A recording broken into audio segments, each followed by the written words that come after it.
The Pittsburgh Steelers ran roughshod through the decade, and along the way earned the title World Champions.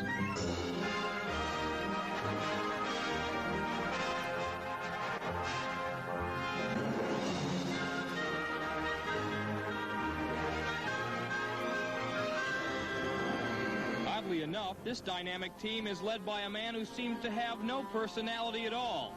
Somber Chuck Noll took over a team in 1969, which had not won a division title in 40 years, and led them to 3 Super Bowl victories. Yet he remains a faceless enigma to all but his closest associates. When Chuck Noll first came to Pittsburgh back in '69, he told Joe Gordon, the director of publicity for the Steelers, told him straight off the bat, look, let me make one thing clear. I'm not interested in becoming a personality. I'm interested in building a football team and winning football games. And that has been the case throughout. Here is a guy who does not do commercials, and I think that's a major reason why he's not known to the nation and why he's often referred to as Chuck Knox. Also, he says that the players have a short career, so let them have the commercials and make the money. And there's no question, by taking that stance, he's passed up hundreds of thousands of dollars. And he's quite an amazing person, I think. I know that he is, but I think that the ball players think that he's amazing because he can sit there and he can talk to you, about anything that's going on. He talk to you about flying, talk to you about scuba diving, talk to you about stereos, talk to you about philosophy, talk to you about probably anything that he can cover. He's a very astute man. He's a student of a lot of things, probably a student of life in general. He's a very emotional man. Most people don't see that because he can control it very quickly, and by the time that the cameras pan the sideline, he's under control, and so the viewing audience really doesn't see it. In 1974, Oakland and Miami were in a playoff game, which Oakland won, and there was a lot of talk from Johnny Madden and various people that the Super Bowl would be anticlimactic because of this great game that was played between Miami and Oakland.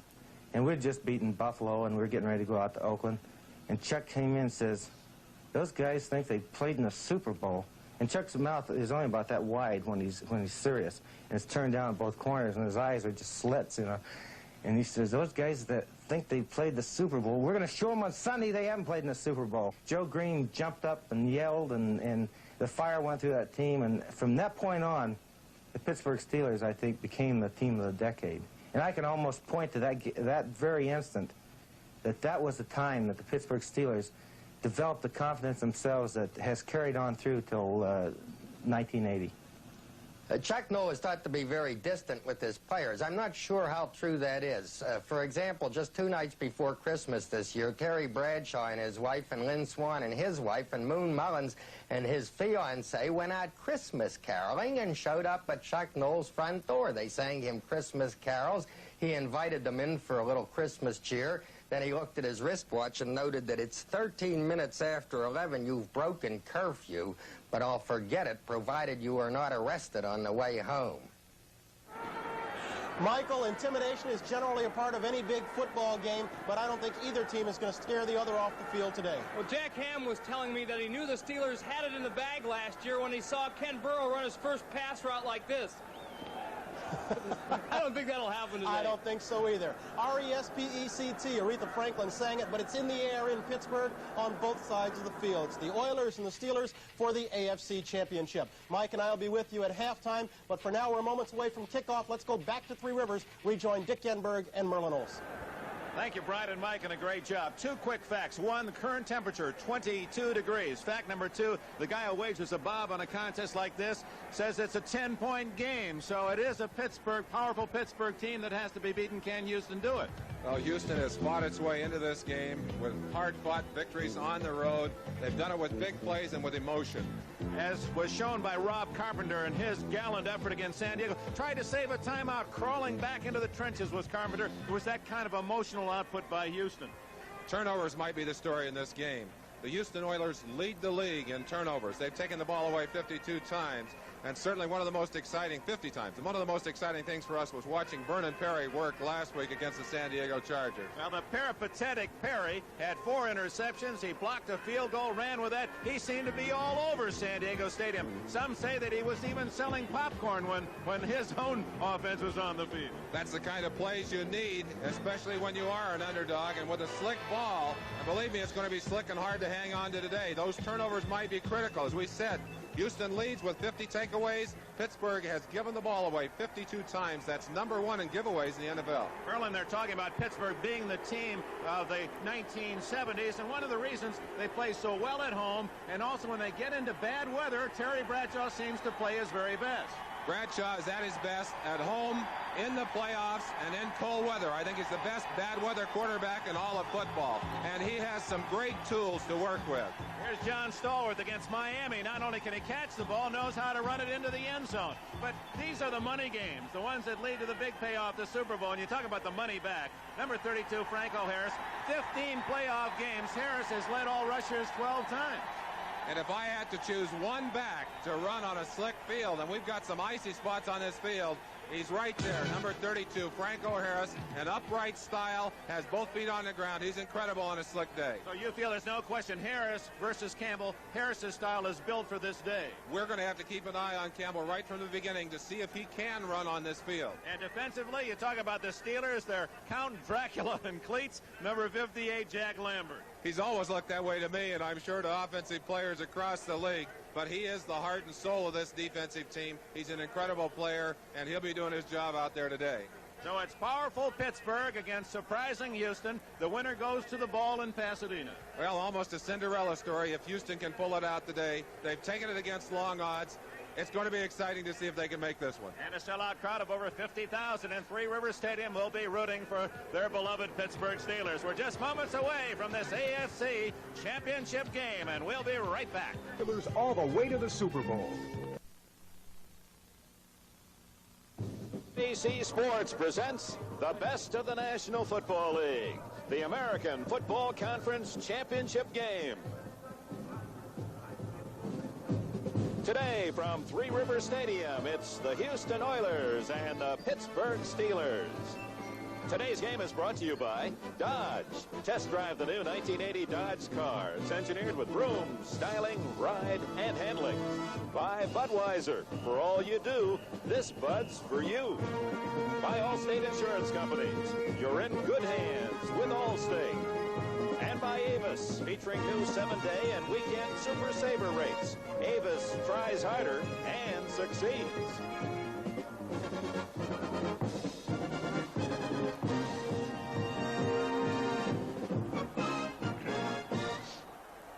From across the Ohio River, it's Three Rivers Stadium, Pittsburgh, Pennsylvania, home of the defending champion, Pittsburgh Steelers. They were 9-0 here in 1979, the only NFL team not to lose at least once on its home field. And inside a full house of over 50,000 fans to see if the defending champion Steelers will go to Pasadena 2 weeks hence, or will it be the underdog amazing Houston Oilers, who have competed in the same AFC Central Division this year, that goes to Pasadena. Jim Tunney is the referee, and we're about to have the official toss of the coin to decide who will get the ball first. In his head, Pittsburgh has won the toss and will receive. All right, Pittsburgh comes out a winner. They won the toss already. Well, the Houston Oilers also won something.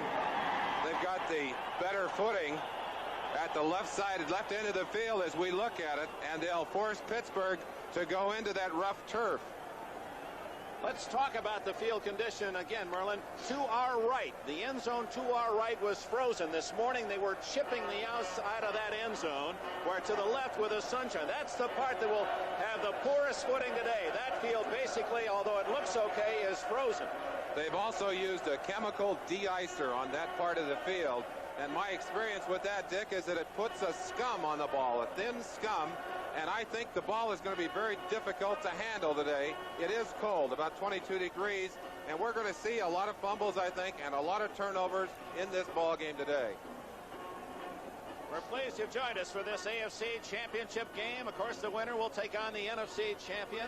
either Tampa Bay or the Los Angeles Rams in their game to be played later. Larry Anderson, the deep man for the Steelers, at the 7-yard line.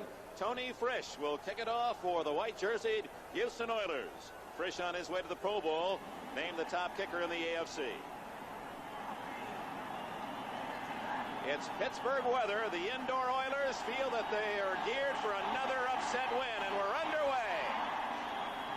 Anderson at the 10.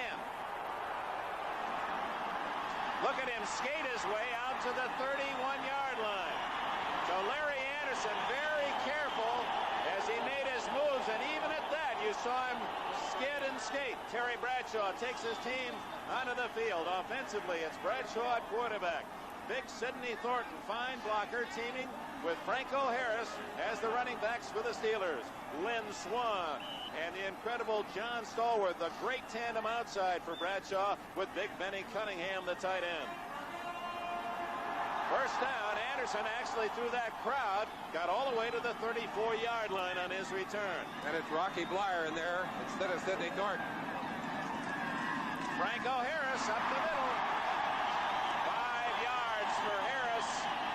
Andy Doris, 69. With Art Stringer, 53 on the tackle. Dick, we don't get a chance to see the faces of these offensive linemen. Ted Peterson is in there for John Cove. Sam Davis, the captain. The center may be the best around. In fact, I think he is. Mike Webster. Right guard Steve Corson has won his way into that lineup, and maybe the best of the bunch this year. Larry Brown, amazingly strong. Second down and 5 for Bradshaw at his 39-yard line. Rocky Blyer, 2 yards for Blyer, the former Notre Dame star, will bring up third down and 3. Blyer now in his 11th year. Of course, that great Vietnam story. Defensively for the Oilers. Andy Doris has had a great year left end. Curly Culp, a lot of pressure on him on the nose. And Elvin Bethea, he's almost as old as I am. One of the oldest bodies around. A horse and Ted Washington. Bingham, their leader. The other 2 linebackers, Stringer.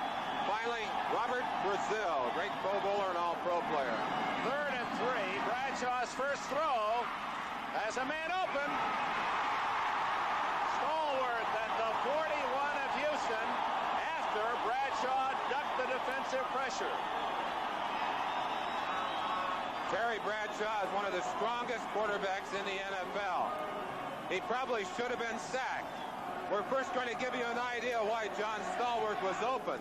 Stallworth just on a little pattern there. You saw how carefully he made his turn. He shifted his feet around almost like a basketball player, shuffling. Craig Stemrick made the tackle, an 18-yard pass play. Pittsburgh in Houston territory on their first drive. Fake to Harris. Lots of time. He fires too tall for Stallworth, and it appears that Pittsburgh's going to work on that matchup, Stallworth against Greg Stemrick. The Houston Oilers deep defense features 4 men who intercepted 23 passes this year. And, of course, they were led by Mike Renfro, the NFL leader, with 12. J.C. Wilson, who played here at Pittsburgh. Greg Stemrick at the other corner. The man of the hour last week, Vernon Perry. And Reinfeld with his 12 thefts to lead the NFL. Second down and 10 at the Houston 41. 5 defensive backs in for the Oilers. Blyer in motion. Draw to Harris. Harris ducks out of bounds near the 35. They had Franco trapped, but he still has that fine speed to the outside and made 6 yards. It's 3rd and 4. Franco Harris, surprisingly quick for a big man, has power, but also knows what he can and can't do on this slick field. And you saw him there not trying to make that violent cut, but easing his way and finally just went out of bounds. We've got to ask the question again as soon as we get a chance to see Houston on offense. Can Earl Campbell make those cuts? His cuts are so violent, he may not be able to do it. They are in the part of the field where you do have good footing. There was sun on that field earlier this morning. 3rd and 4. Good protection. Intercepted. Vernon Perry. 40. He might go all the way. Perry at the 35, the 30. Vernon Perry. Touchdown, Houston. 75 yards. The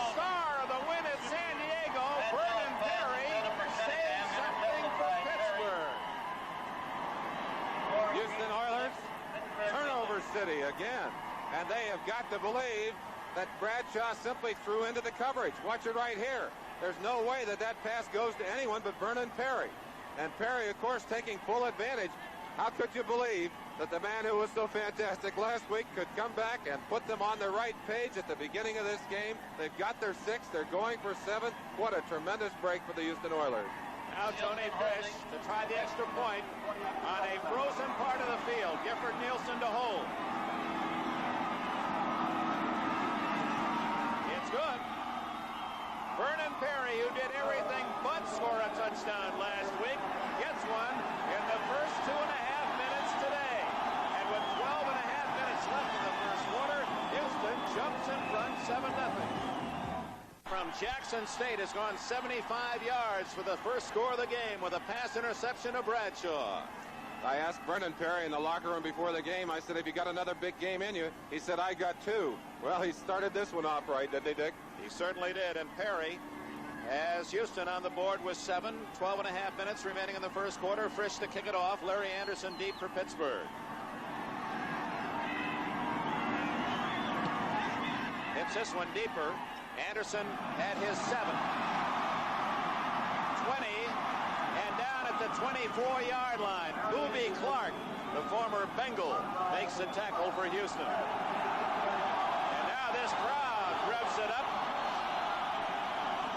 When Pittsburgh lost this year, it was because they turned the ball over an incredible amount of times, so that was always on the road.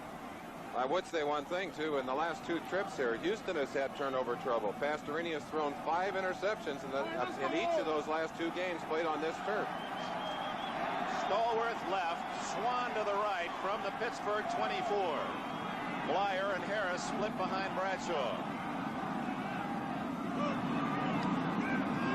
Blyer to the 29-yard line, a gain of 5. Greg Bingham and Robert Brazil made the tackle. That interception return, the longest in championship history, and Vernon Perry has rewritten the record books for the defensive backs. It's just 2 short weekends. He's had a big eraser out. A man cut by the Bears 3 years ago, went to the Canadian Football League, and this is his first year in the NFL. Had 3 interceptions all year, and has had 5 in 2 playoff games.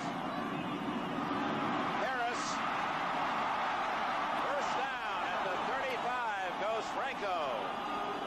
Harris, you saw his statistics earlier as the number 4 rusher all time. That does not include 1,186.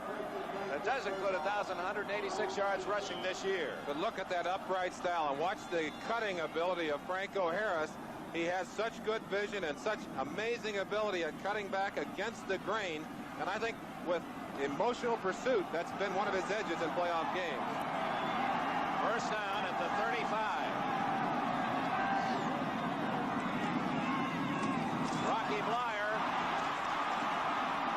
down at the 38-yard line. Vernon Perry, along with his interceptions, Vernon Perry also leads Houston in tackles in these playoff games. He's everywhere. He certainly has played some great ball, and we're going to get a chance to see him in action. You see right there at the bottom of your picture, number 32 coming in and actually tried to take the head off of Rocky Blyer. Let's see how he got there. Quick read. You see him started back on the pass. Reads run. He's got a force inside out. Gets away from the blocker. Gets a good chunk of the tackle right there. Second down and 7. Carter Hartwig, 5th defensive back, is in. And so is Jesse Baker, number 75 at defensive end. Blyer. Good blocks. And Blyer has a first down at the 47 of Pittsburgh. Art Stringer made the tackle. Interesting call by Bradshaw. Well, I think everyone in the park, including the Houston Oilers, expected Franco to have that ball, but it goes to Rocky Blyer, and Blyer knows exactly where he's headed. He almost sniffed that extra yard. We have an injured Oiler, number 33, J.C. Wilson. One of the things that's happened for Terry Bradshaw all year, when he has started badly in a game, he's had a hard time pulling himself out. He looks a little tentative in the early going here, and certainly that interception has to have bothered him. He stayed on the ground, which was his game plan originally. He wanted to establish the running game. Let's see if he can get his confidence back and get rolling. Wilson out. Number 33 appears to not be seriously injured. Carter Hartwig, 36, playing that left corner. Let's see if Bradshaw goes after him.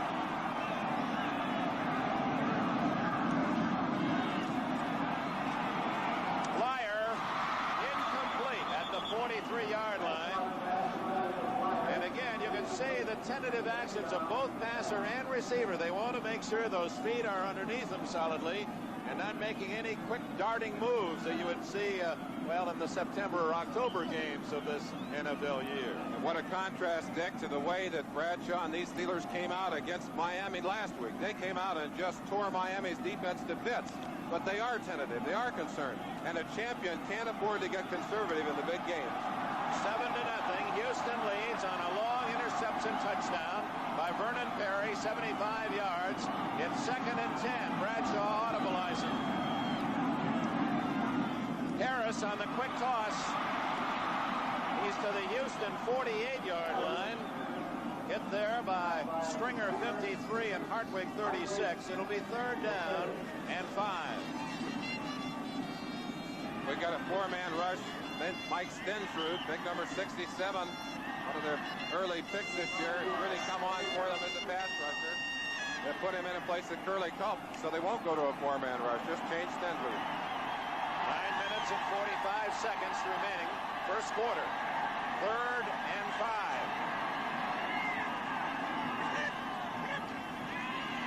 Bradshaw. Pressure. He gets loose, and then a saving tackle by 65, Elvin Bethea. The veteran Bethea, just as Bradshaw was going to skip out of that pocket and had a lot of running room to his right, Bethea caught him by a heel. One of the things we may see today is Bradshaw running. He hasn't done much of it this year except to get time, but in this game, he'll do it. You see it right there. Had he gotten by Bethea, he might have had that first down. In fact, I think he would have, Dick. Craig Colquitt in to punt for Pittsburgh. Deep to return is Richard Ellender, who wasn't supposed to play today. He's another one of those injured Oilers. He has a cracked hip, and he's in the game. Short kick. Ellender lets it bounce. 14. And smothered at the 17-yard line. And now the Steeler fans will cheer for their defense. 40-yard kick, 3-yard return, timeout. 9:03 left in the first quarter. AFC Championship game has Houston in front by 7. Houston Oilers have their first play from scrimmage. Pittsburgh, 13 plays. The Oilers about to put it in play for the first time. 16-yard line. 7-0 Houston. Earl Campbell gets only a yard or two, and does he draw a crowd? Robin Cole, 56. John Banaszak, 76. Dan Pastorini, the quarterback for the Oilers. The great Earl Campbell, 2 years, 2 times the rushing champion NFL. Blocking back, Tim Wilson, 45. Wide receiver, Ken Burrow, their long ball threat. Richard Castor, the veteran, former Jet, on the other side. Mike Barber, the tight end. We'll also see Mike Renfro. Burrow wide left. Castor wing right. 2nd down, 9. Campbell again. Again, only a 1-yard gain. Gary Dunn, 67, and L.C. Greenwood, 68 with a tackle, and Jim Tunney warning the aggressive 53, Dennis Winston, be cool. Let's look at the men who have opened the holes for Campbell to gain those 2 championships, rushing championship. Leon Gray, I think the best blast blocker in the NFL. David Carter's moved into left guard. The center, Karl Mock, he's a tough one. Right guard, Ed Fisher, one of the unsung heroes in that lineup. And Conway Hayman has moved over to right tackle. Ronnie Coleman into the game as a wing left. 3rd and 8. Basically a 10-man line for Pittsburgh. Here they come. Greenwood right through his block, and the Steelers fans are on their feet.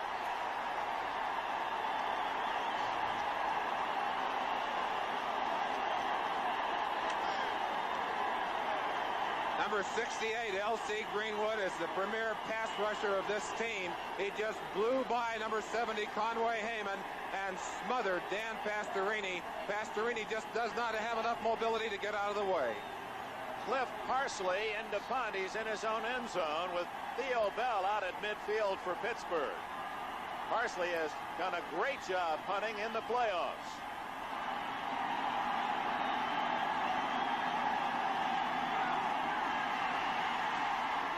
Short kick. Bell at the 40-yard line, tackled immediately. And almost a late hit by Courier. Carter Hartwig, 36, made the stop for Houston. A 30-yard kick, so Pittsburgh gets it back with great field position. And we have a timeout. 7 minutes left, first quarter. Houston 7, Pittsburgh nothing. Earl Campbell, 2 carries, 2 yards. What did you think? Well, I didn't think he had any trouble with his footing, but it's kind of hard to run when you got about 8 or 9 Steelers draped around your neck.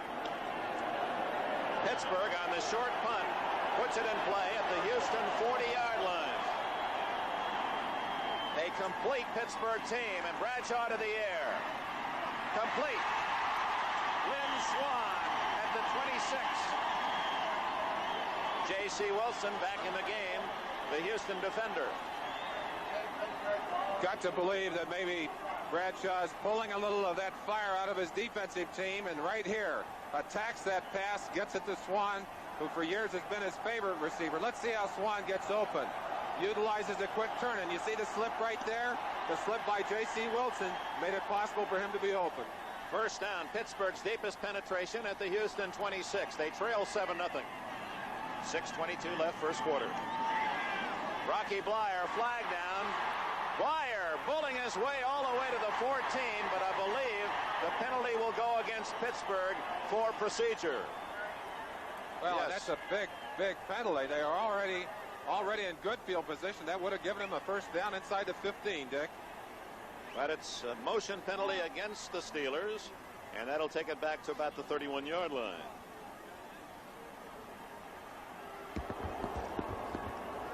Illegal motion, offense number 89, still first Benny down. Cunningham did not appear to get set for the full second.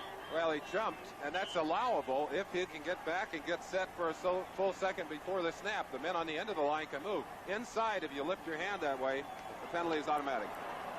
Swann to the right, as he always will be, and Stallworth to the left. First and 15 from the 30.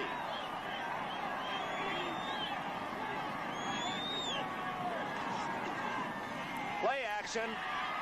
Screen. Cunningham dropped the ball.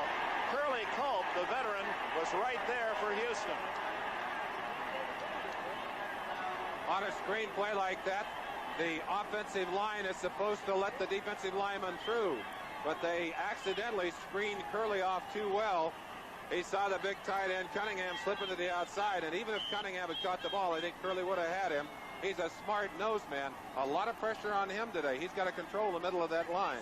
And he's working, as you pointed out, against the man regarded as the best blocking center in the NFL, and Mike Webster. Second down, 15. Bradshaw 2 for 7 thus far. And, of course, the one big interception.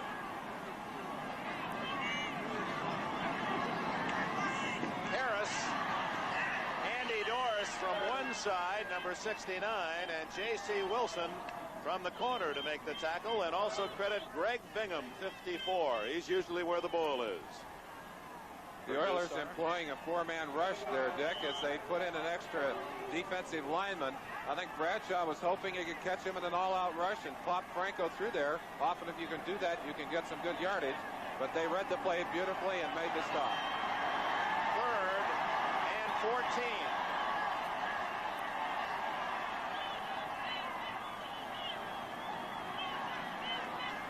Bradshaw breaks free, running room, 25, 20, 15, 10.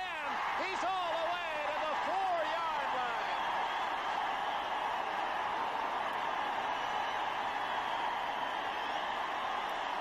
"25 yards for the scrambling Bradshaw.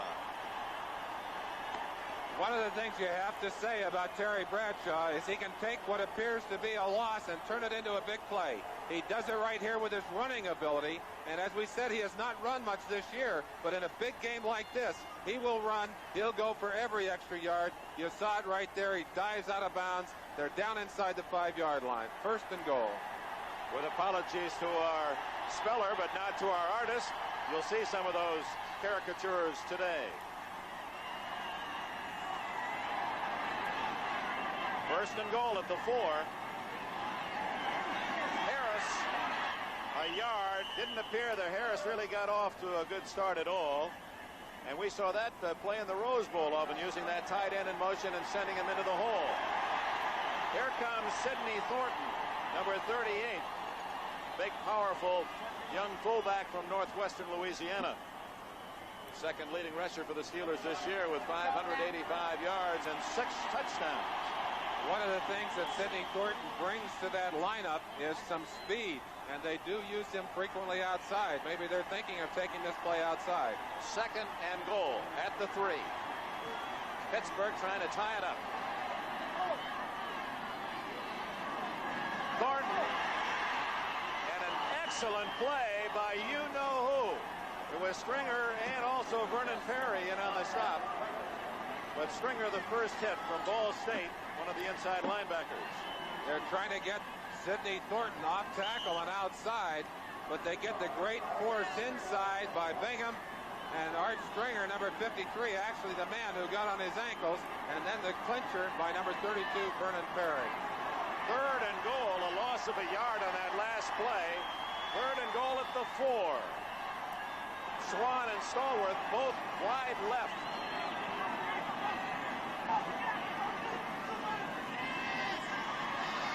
Bradshaw tipped incomplete. Carter Hartwig, it appeared. 36 was the man who deflected the ball, and the Steelers will have to go for the field goal. Dick, one of the other things that I have noticed in watching Terry Bradshaw on a bad field, he seems to have the ability to keep his feet and his balance. Watch here, a lot of people are sliding around, but Bradshaw just kind of shuffles over there, gets a little extra time, and waits as a quarterback must until the last second to throw that pass, but a great play defensively to knock it away. Barr to try a 21-yard field goal. Colquitt to hold. It's good. Now the Steelers have scored for the first time. And let's go back. Jesse Baker, 75, was the man who deflected the pass in the end zone, the defensive end. We'll take another look at that when we come back. 7-3, Houston. Sit back. Well, I think everyone is glad, especially Jesse Baker, that he was in that end zone. A most unusual position to be. Must have been knocked off that line down there trying to get into position to do something. Unusual to see a big defensive end in coverage. Matt Barr settles for the 21-yard field goal, and now we'll kick it off to Carter Hartwig and Richard Ellender. 7-3. Houston leads it. 4 minutes remaining in the first quarter in Pittsburgh. 22 degrees. Ellender.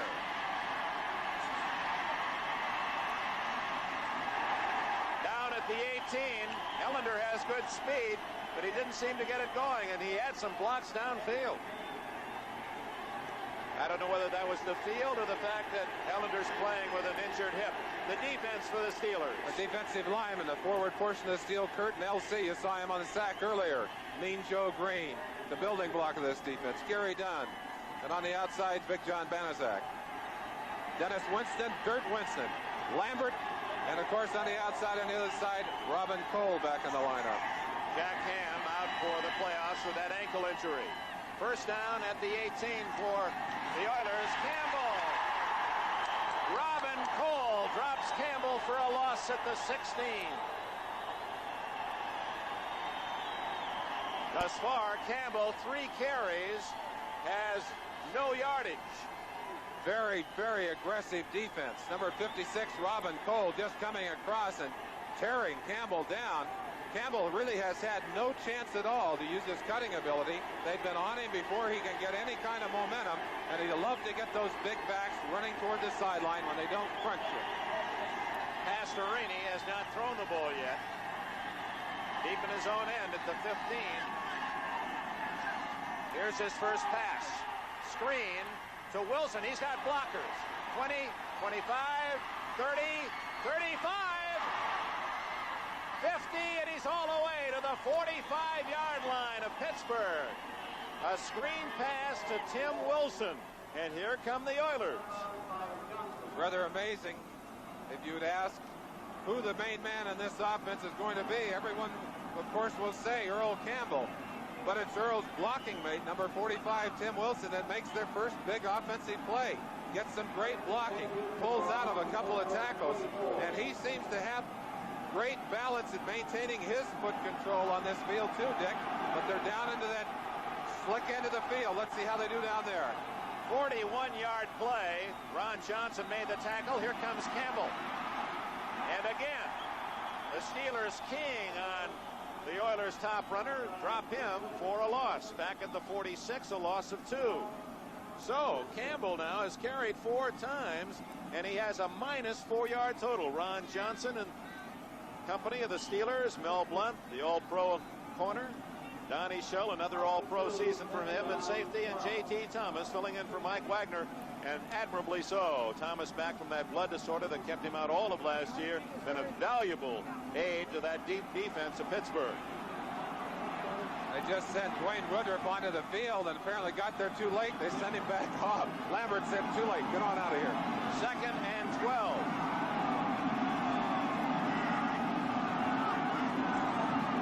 Campbell, no hole. He gains 2 yards and brings up 3rd and 10. Joe Green had his body right in that hole. Well, and one of the questions we ask at the top of the show is starting to be answered here, either because of the great defense or on that play, it just looked like Campbell couldn't get those cleats down to where he could afford to push off. Watch it for yourselves. Earl Campbell just not able to explode and not getting any room. Let's take a closer look at it, and maybe we can see what his problem is. Number 86, Barber. Oh, we're not looking at Campbell. We're looking at a gang tackle on a defensive player there by a couple of offensive players. Robin Cole did a great job of fighting off the 2 Oilers. 3rd down, 11 from the Pittsburgh 45. Good protection. Going for Ronnie Coleman. Complete. 17, 18-yard line. Ronnie Coleman. And what a throw by Pastorini. Lambert and Woodruff made the tackle. It's a 32-yard Houston gain. Well, I can tell you, you're not supposed to throw that pass when you got 2 guys all over your receiver. But Pastorini throws it in there anyway, and Ronnie Coleman catches it. That's an unbelievable play. It's marked at the 13-yard line. 32-yard gain. Right down the bottom of the well. Can't throw it any better than that. Well, there's nothing wrong with Pastorini's arm. And Ronnie Coleman, and there's nothing wrong with his catching ability either. He had that key reception in the late going at San Diego last week. 7-3, Houston leads. Campbell, that's his best run of the day. Nets him about 4 to the 9. Lambert, the All-Pro middle backer from Kent State. Quarterback in high school. He grew up just 2 miles from the Cleveland Browns training camp in Hiram, Ohio. Was always a Browns fan and a Jim Brown fan. Well, it should be said in Earl Campbell's benefit that that entire Steeler defense is keying on Earl Campbell. And their watchword today is stop number 34. Stop Campbell. 2nd and 6 at the 9. Campbell again. Steve Furness, number 64 from Rhode Island, right there to make the hit. Campbell loses to the 11-yard line. It'll be 3rd down and 8. Let's look at the surge of the lines, and obviously the Steelers getting the penetration down there deep. Joe Green, number 75. What a big play by that man. He's played well against the run this entire year. And that'll be the last play of the first quarter of this AFC Championship game. 1 quarter in the book. The score here at Three Rivers Stadium in Pittsburgh. The Oilers 7, the Steelers 3. We'll be right back after these messages from your local station. World premiere, High Ice, where a dare becomes a death climb. There's no way down. Man and machine challenge the killer mountain. Are we gonna die up here? The one man who can save them is trapped.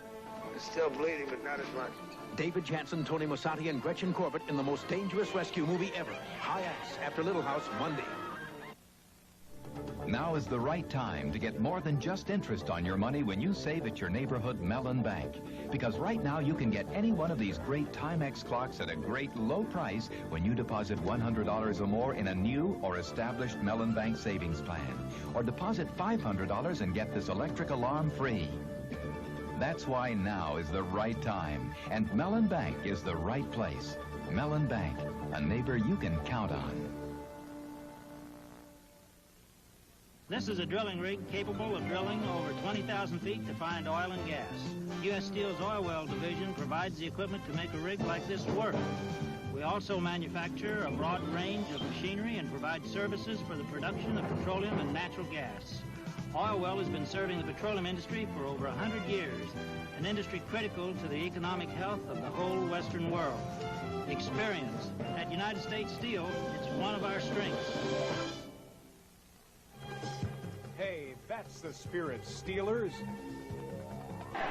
Dick Enberg with Merlin Olsen, 22-degree Pittsburgh, Pennsylvania. 3rd down and 8 at the Steeler 11-yard line as the Oilers with the ball are now in the better part of the field. It is not frozen to the left, or at least it was not at midday in Pittsburgh. And that yardage is kind of sneaky because those 63 yards have come on a couple of big plays, a fast reception and a screen. The Steelers have driven for theirs, but if you score, it doesn't make any difference. And, of course, the touchdown on the 75-yard interception by Vernon Perry. Rob Carpenter in motion. Great protection.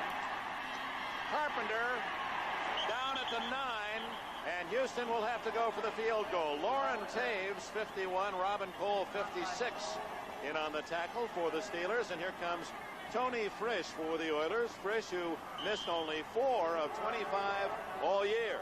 Pastorini ran all of his backs out of there into the pattern, and Carpenter out there trying to get a little extra room, hoping, I think, maybe to get the first down, if not the touchdown, but they will go for it right here for the 3 points. 27-yard attempt by Frisch, who is 3 for 3 in the playoffs.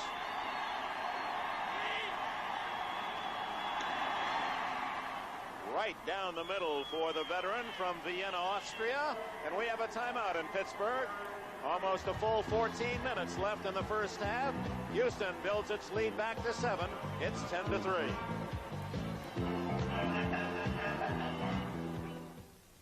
Our new house is costing plenty, so Ted's painting it himself to save money. Watch it. Oh, well, we gotta save every way we can.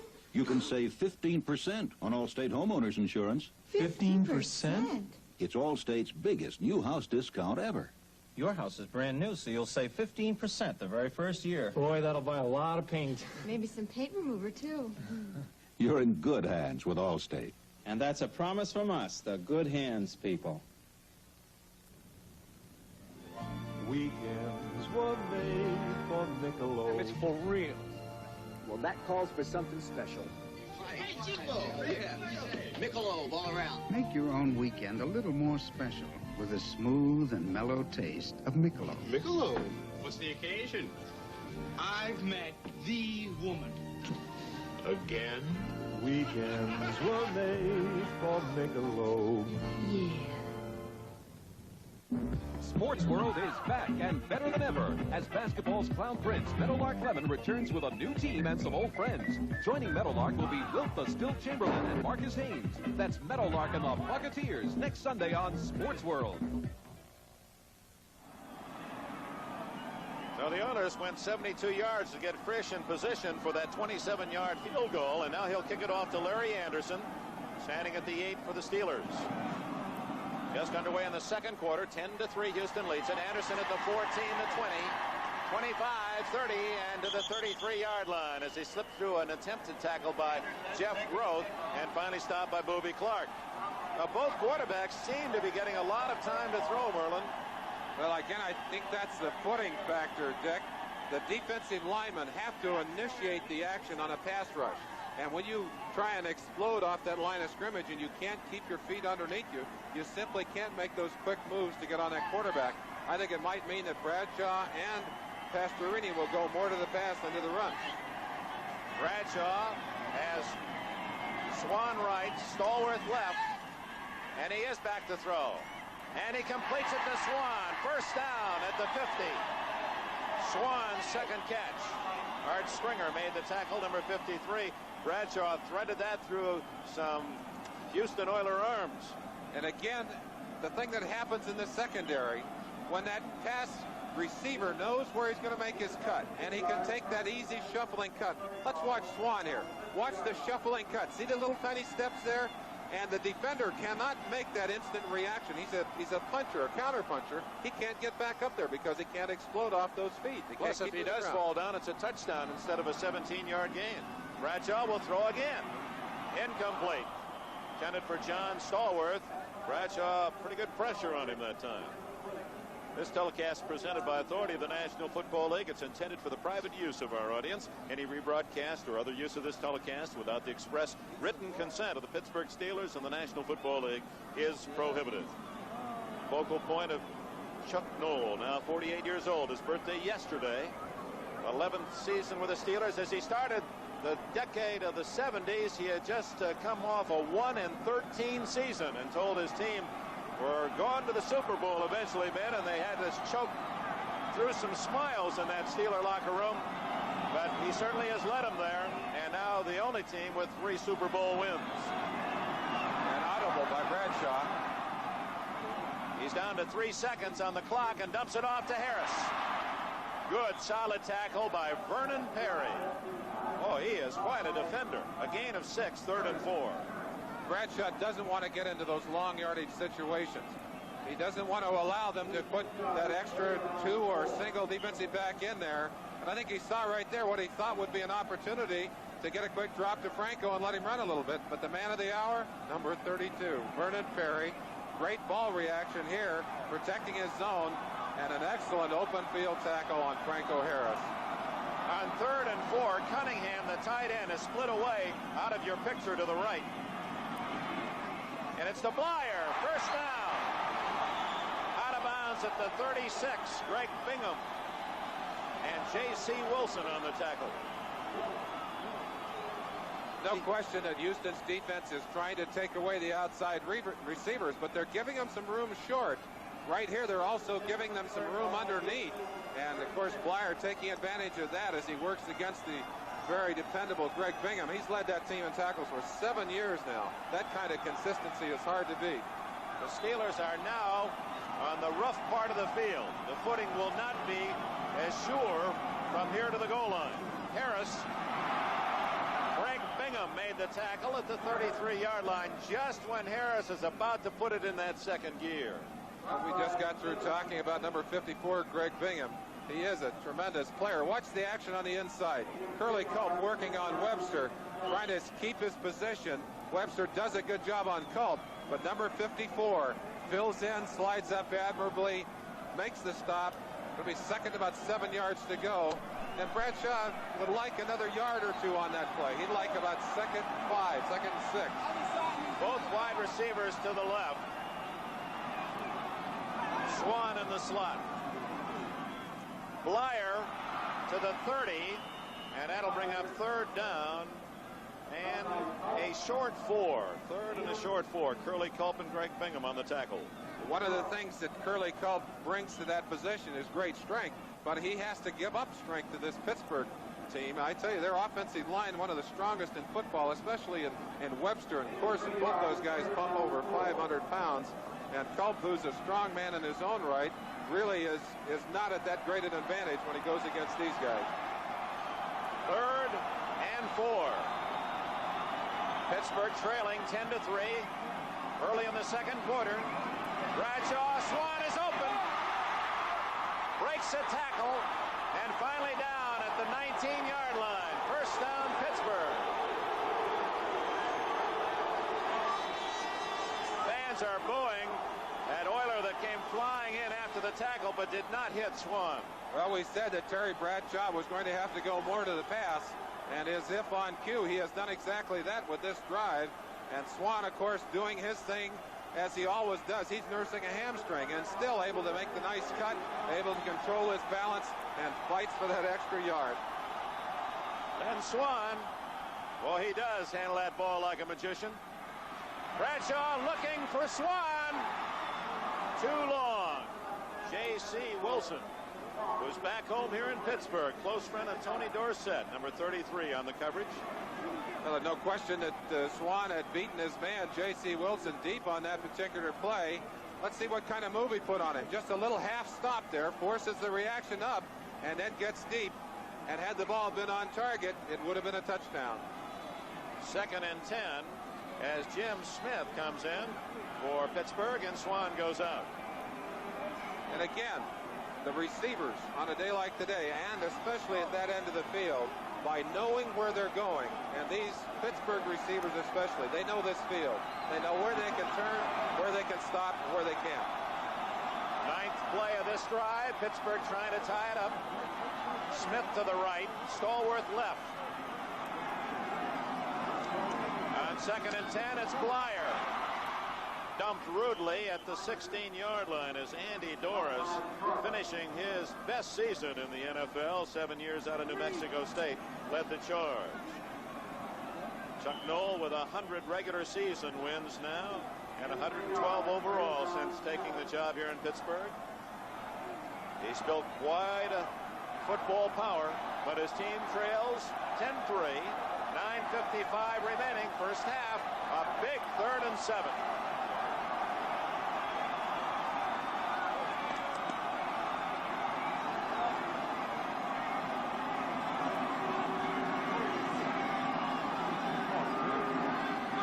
Are in the pattern.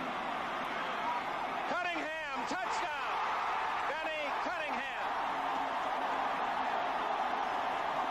And he beat Vernon Perry. 16 yards, and the Steelers will go for the tie.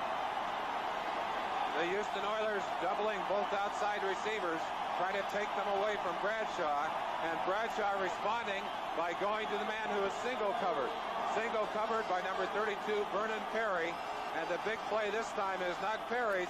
It belongs to Cunningham, number 89. Cunningham at 6'5" and 247. Here's the try by Barr. It's good. With 9.5 minutes left in the first half, we have a new game. The Oilers and the Steelers with 10 apiece, Merlin. Perhaps ironic that that's the same kind of coverage and the same kind of pattern that Vernon Perry intercepted for the touchdown early in this ball game. This time, the touchdown belongs to the Steelers. You see right there that Cunningham had beaten Perry. It's amazing how quick you can go from hero to GOAT in this game. Cunningham, good position, had time to turn, and Bradshaw, knowing he had that tall receiver out there, laid it up high, let him go get it.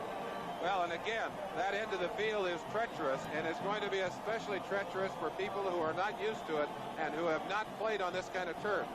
Actually, it looked like Perry was shielded by number 33, J.C. Wilson, his own man. We have to give him a break on that. We didn't see that in the early going. Good replay. Carter Hartwig, 36, and Richard Ellender, 85, are deep for the Oilers as Matt Barr will kick it off.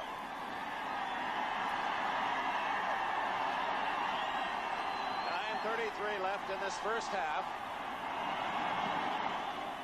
High but short. Hartwig at the 16, 20, and down at the 28-yard line. Wrestled down by Larry Anderson. Say next Sunday we've got a great lineup on NBC. We'll start the day with college basketball. 8th-ranked Purdue takes on 9th-rated Syracuse in a national telecast. Then at 3 on the season premiere of NBC Sports World, basketball of a different kind. The magic and hilarity of Meadowlark Lemon, Wilt Chamberlain, the Buccaneers. Basketball wizardry at its very best. Then at 4:30, the excitement of the PGA Tour. Great golfers, great entertainers, the Bob Hope Desert Classic. That's all next Sunday on NBC. Pastorini sends Castor in motion. Dumps it out to Tim Wilson. Breaks one tackle, but is down at the 29. Little, if any, gain. Dennis Winston and Ron Johnson collaborated on the stop. Neither team has really been able to establish a solid running game. Pittsburgh perhaps a slight advantage in that regard. Both teams have done their better work offensively through the year. Well, it's interesting to look back on the previous games between these two teams. The games that Pittsburgh has lost to Houston have been games that have been dominated by a Houston running game. 2nd and 10.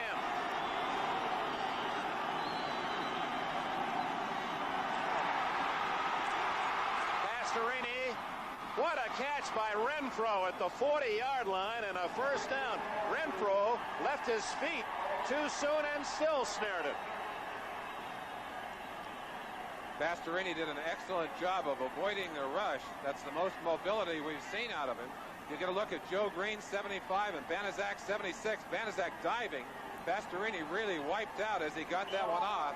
But that's another big play, and we've seen them all, 3 of them on the passing game so far for Houston, and that's where they've gotten all their yardage so far. And Renfro, even though he left his feet too soon, able to get his hands on the ball and a first down at the 41-yard line. 7:50 left, first half. 10-10 tie. Campbell. A small opening, but it closed in a hurry as Robin Cole, 56, made the hit after a gain of a yard. Let's see what Campbell has done thus far. That is his 8th carry, his total yardage, 0. Well, there's no question that Campbell is not fully recovered from those injuries, and it's bothering his performance. But I would have to say, too, again, you can't run when you got a bunch of Steelers draped around your neck, and he's had them around his neck all day long. Pastorini facing a pass situation, 2nd down and 9.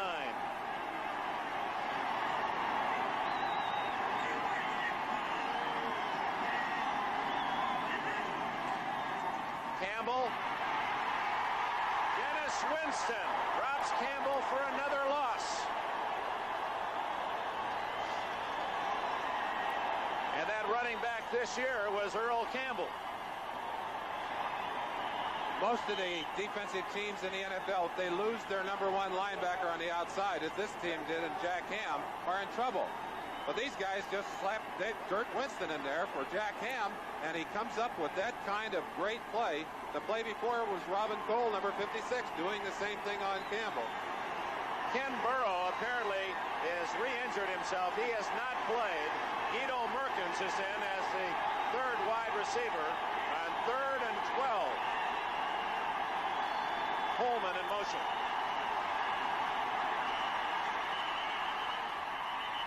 And it's Merkins with a catch and a first down, or is it? It's at the 49-yard line. It's going to be very close to a first down.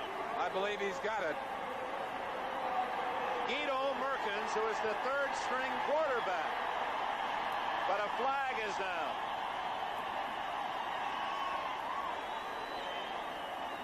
Apparently, Pastorini didn't get the ball off in the 32nd time. Dick, that's one of the things that can happen in someone else's stadium. When all of the crowd noise kind of seems to dominate you, and you often make mistakes like that. And also because you have to audibilize and yell more deliberately, which takes more time. Well, that's the kind of mistakes that Pittsburgh made when they played in the Astrodome, and it was one of the reasons that they lost the game down there, along with some great play by the Houston Oilers. 33-yard line, 3rd and about 17. Down the middle to Renfro. He fumbles. That's Mel Blount. Pittsburgh ball at the Houston 49. Now the Steeler fans go crazy as Blount gets the fumble recovery. But one thing for certain, you'll never see Pastorini ever throw the ball better than he has thus far. He has been perfect. The Steelers have the ball. We have timeout. 6 minutes left in the first half. That is incredible. You're putting me on. Our hidden camera is catching reactions to the sticker price of the new Dodge Aspen, which includes 6-passenger room, automatic transmission, power steering, white walls, and more. The features that this one has for under $5,000, I think is amazing. That's a fantastic price. And I thought you were going to surprise me and say, well, it's under 7, under 5. Aspen, the only 6-passenger car in America for under $5,000. Test drive total performance from Dodge. Brother Dominic, I need... Never there when you need him. The Xerox 9400 is one of the fastest duplicators in the world. It's also one of the easiest to operate. Push a few buttons and it can automatically feed and cycle originals, collate, and copy on both sides of a piece of paper. It's so easy to use, even the boss can use it. Father, you did all this by yourself? Yes, Brother Dominic. It's a miracle.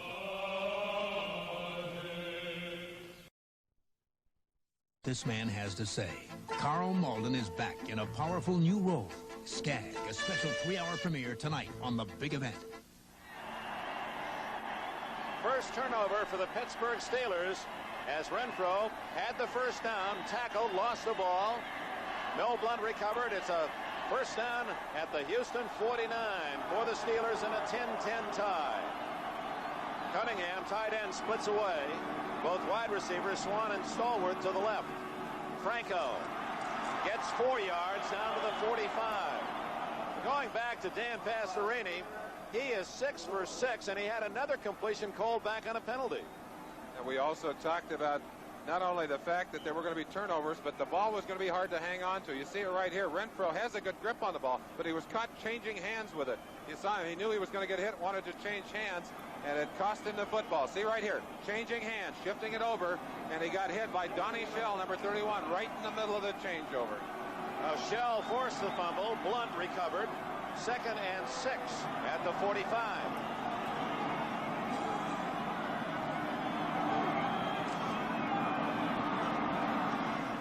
Blyer, big hole. Blyer gets 8 yards, a first down at the 37. Art Stringer and Vernon Perry led the defensive charge. The Steelers in a 10-10 tie drive into Houston territory. Last week against the Miami Dolphins, these Steelers just used their strength and power to blow the Dolphins off the ball. They do it right on this play as they open a huge hole in the middle of the line, and Blyer gets through there for big yardage. First down at the Houston 37. 4.5 minutes remaining in the first half. A 10-10 tie. Quick toss to Harris. Out of bounds, and a flag is down. Harris skipped out at the 30-yard line as he ran behind the block of 66 Ted Peterson. I think we're going to have a holding call over there. It's in an area where it's either a holding or there it is. Yeah. Jim Tunney making the call, and Bradshaw's not going to be happy with that. That's going to move him back a good 10 yards. Big 10 yards too. Again, they're down on the slick part of that field. That was a tremendous explosive charge by the Pittsburgh offensive line on that first down run by Rocky Blyer. They went right in behind him. 89, going to run, 10 yards for a first down. Kenny Cunningham guilty of the foul. First down 20 at the 47. As Houston comes in with a 4-man front, 2 linebackers and 5 defensive backs. Steve Corson, an injured ankle, has been replaced by Jerry Mullins.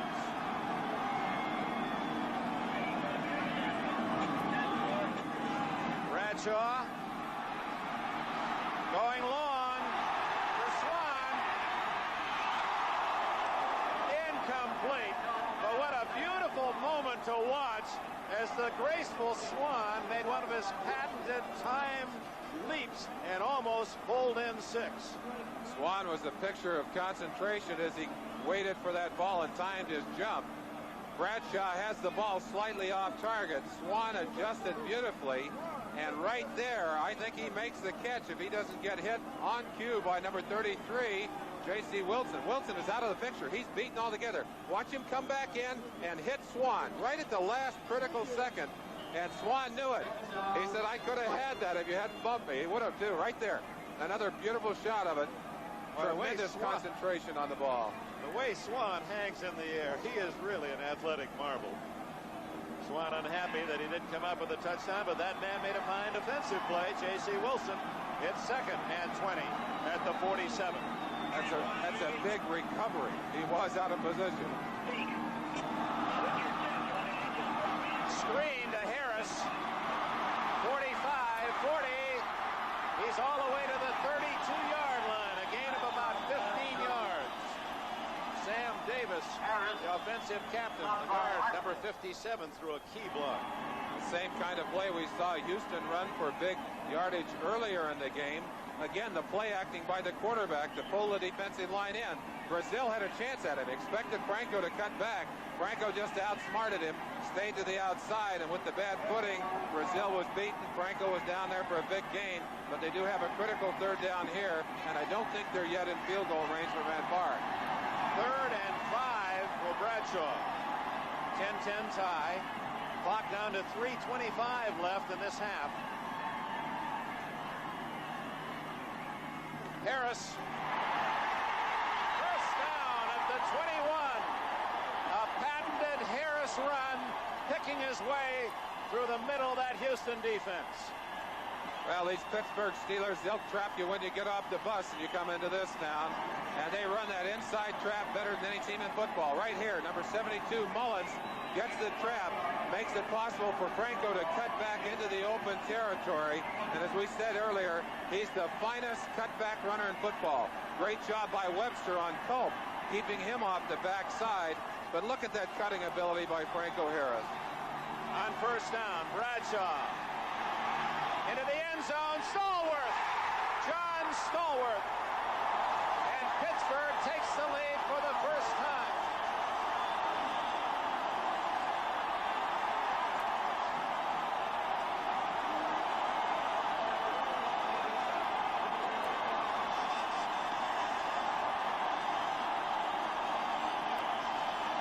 So the 5th time that Stallworth in a playoff game in a row has caught a touchdown pass. It's 16-10 as they line up for the extra point. Barr out of Colquitt's hold. It looked like Swan was up there thinking that ball was thrown to him, went over his head and into the waiting hands of Stallworth. Kick is good. With 2 minutes and 34 seconds left in the second quarter, the champion Pittsburgh Steelers have taken the lead 17-10.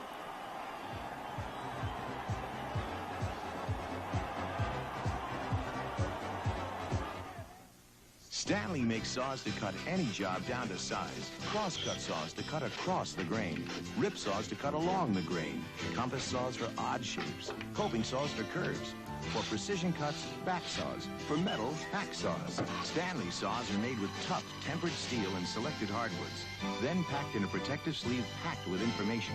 Stanley, we want to help you do things right. Buy any of these specially tagged saws and get up to a $1.50 rebate from Stanley.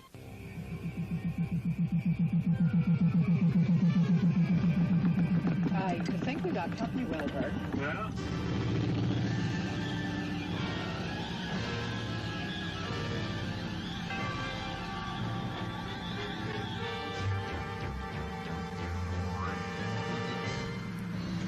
All that way for a Stroh's.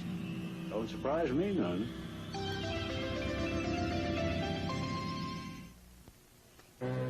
This is Brian Gumblin, New York, as the Oilers near the end of the first half trailing 17-10. They're still better off than they were a year ago. A year ago, they were losing 14-3 when Ronnie Coleman fumbled this ball. It set up a touchdown pass of Bradshaw to Swan, made it 21-3. The Steelers went on to a 31-3 halftime lead. Let's go back to Pittsburgh. Okay, Bryant, 17 points scored by the Steelers in the last minute of the first half last year, and the Oilers want to protect against that now, and we're in about the same situation. 2:34 left in the half. The Oilers trail 17-10 as Barr kicks it off. Good kick. Ellender at the 10. And he's down at the 29-yard line. Zach Valentine, 54, rookie linebacker, made the stop. It's been a game so far of big plays, and this is the kind of patented throw and catch that Pittsburgh has had from Bradshaw and Stallworth throughout this year.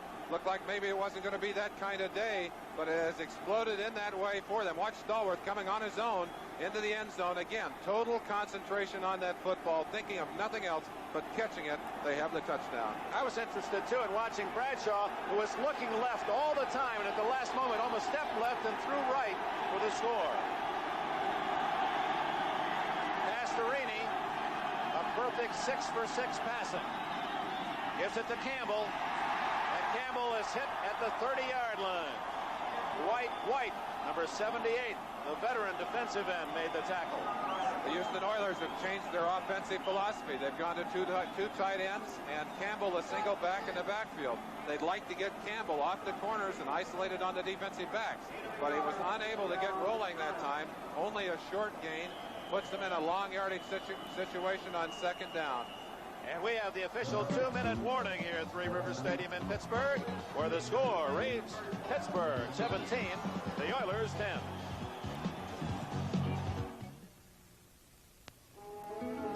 There are 2,000 twisting, turning miles on this river, and you know them all. But the one you know best ends with Miller time. When it's time to relax. Time for the best tasting beer you can find. America's quality beer, Miller High Life. How you doing there? Did you get one?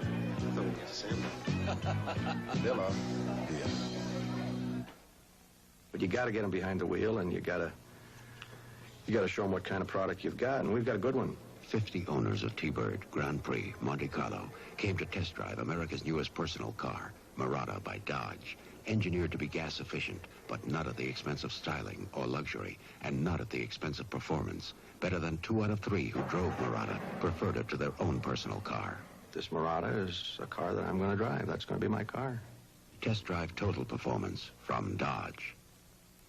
NBC Sports tees off the 1980 golf season with dramatic fourth and final round coverage as top pros, including defending champ John Mahaffey, try to take home the title of the prestigious Bob Hope Desert Classic next weekend on NBC. Number 77, Steve Corson, leaving the field with an injury. Corson replaced by the veteran Terry Mullins, and Mullins on almost the first play through a great trap block that helped set up that drive to the leading touchdown by the Steelers. They're in front 17-10. Boy, the rushing totals are significant. Campbell unable to gain, and it's 2nd and 9 with 2 minutes left at the 30. Blitz. And the Oilers fortunate that ball fell in an empty patch of Three Rivers carpet. That's a double safety blitz. Number 24, J.T. Thomas, and number 31, Donnie Shell, both blitzing to the outside. Pastorini just doesn't have enough people to pick it up, and you saw it right there. That was 24, I think, J.T. And had he been able to get that up, it's number 31, Donnie Shell, coming from the outside. Watch Shell right here. Hits Pastorini's arm just as he starts to deliver the ball. Right there. Had Pastorini thrown a fraction of a second sooner, he had Mike Barber open, it would have been a first down. Wide open. 3rd and 9, and again the Steelers have an 11-man front. Now they back off.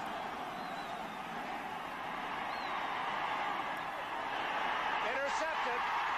49, Dwayne Woodruff, the rookie from Louisville, has the ball, and with 1:48 left, the Steelers have a chance to pad the lead. That looked like an interception as soon as it left his hand. The ball never should have been thrown. I'm sure that Pastorini knows that. And that's the first bad pass he's thrown in this half. Timeout. Pittsburgh with plenty of time to add to a 17-10 lead. How many times have you wanted to pack it all in and take off? Well, with Hertz Economy Fares, the time to go is now. Our subcompacts are only $14.95 a day, weekends, and just $98 a week. All with free mileage. Larger cars are only $1 more a day. And if you rent for 3 weekdays or more, Hertz has special economy fares for that, too. Hertz Economy Fares. Now you can't afford not to rent from number one.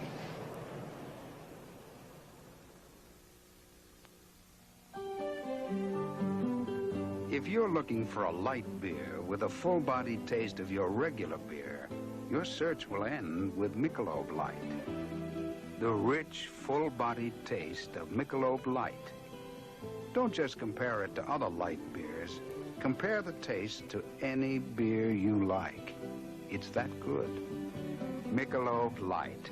Compare the taste to any beer you like. Yeah. Rookie Dwayne Woodruff, number 49, had 1 interception during the year. He saved some big plays for the playoffs in Pittsburgh, and this could be a very important part of this game with 1:48 left in the first half. Pittsburgh has scored a quick turnabout on the interception. Now they go for more. Franco Harris. And an excellent play made by number 59, Ted Washington, the outside backer from Mississippi Valley. and Harris is stopped for no gain. Let's go back a play and look at the critical action. You see Mike Barber trying to save a little bit of pressure on his quarterback, cuts the legs right out from underneath the rush, but the ball there, and I think what happened, Dick, they suckered Pastorini into back to live action. Harris on the little checkoff pass is down at the 50-yard line. Pittsburgh calls time. After the 5-yard gain, it'll be 3rd and 5. They made it look like a blitz coming. He'd just been hit by the blitz, and then they pulled out of it. They got him into a blitz audible, and he threw the bad pass. Turn it over. Bradshaw comes over with a little gesticulation, something involving a 2. 1 minute, 16 seconds left. Pittsburgh leads by 7. Meet Mary Smith, volunteer. She and others answer crisis hotline 24 hours a day. They help people in trouble, direct them to Ripley House and many other services. I'm Carl Mott of the Houston Oilers, and this is Ripley House, an agency supported by United Way. Ripley House holds the Hispanic community together, just as United Way holds the whole community together, thanks to volunteers. And that's not all. There's free medical attention, classes in English, ways to keep kids off the streets, and hopefully off drugs. It's a good feeling when you help people get help, like Mary and the others. That's what makes United Way work, volunteers. Thanks to them, and thanks to you. It works for all of us, the United Way.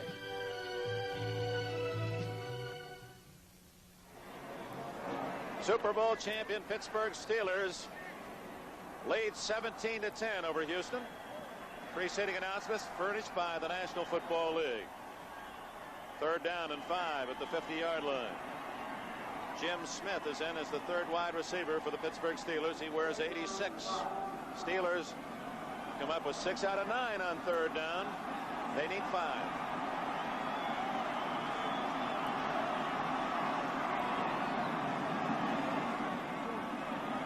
Bradshaw over the middle to Harris. He has the 1st down inside the 45. The clock is running. 108, 107. Pittsburgh has 2 timeouts left. Bradshaw will call his play right now.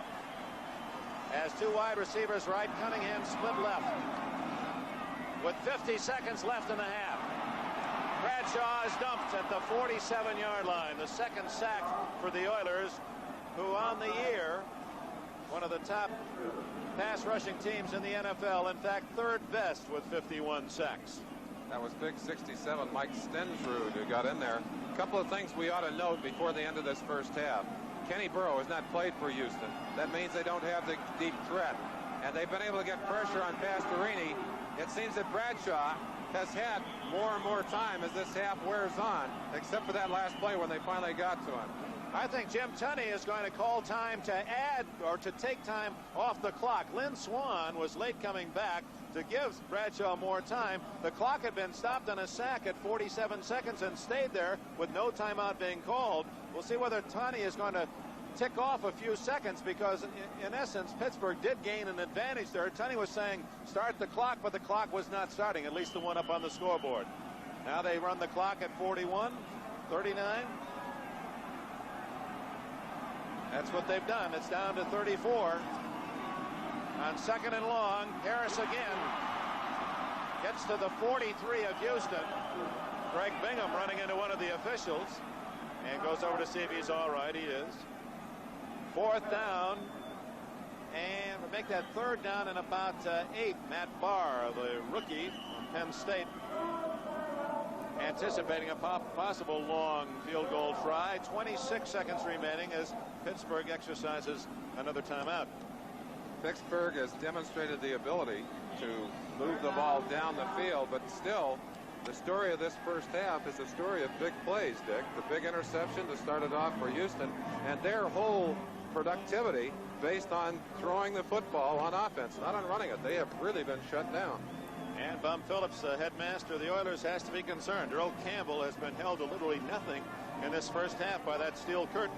Say tonight, folks, on the big event, dramatic 3-hour world premiere, Carl Malden as Skag. He's a Pittsburgh steel worker.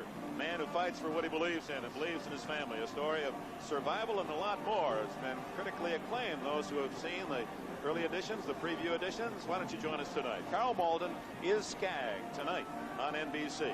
Well, I have to enjoy Carl Malden as an actor. I get my work in as a thespian. I enjoy watching him work. He's really a pro. 44-yard line. Pittsburgh has the ball in Houston territory. 3rd and 9. And look at that statistic. The National Football League's top rusher held to a -2 in this first half. Makes you wonder if Bum Phillips won't go to maybe some fakes to Campbell and give the ball to someone else the way Pittsburgh is keying on him. Well, they're going to have to do something because what's happened right now is Pittsburgh's balance and Pittsburgh's strength is beginning to pay off big for them. The clock is being wound down to 21 seconds, and that is the official time. 21 seconds. Jim Tunney indicating the clock. He's actually ticked off another 3 seconds down to 21. That has to do with that delay of 2 plays ago that we talked about. Bradshaw, 3rd and 9.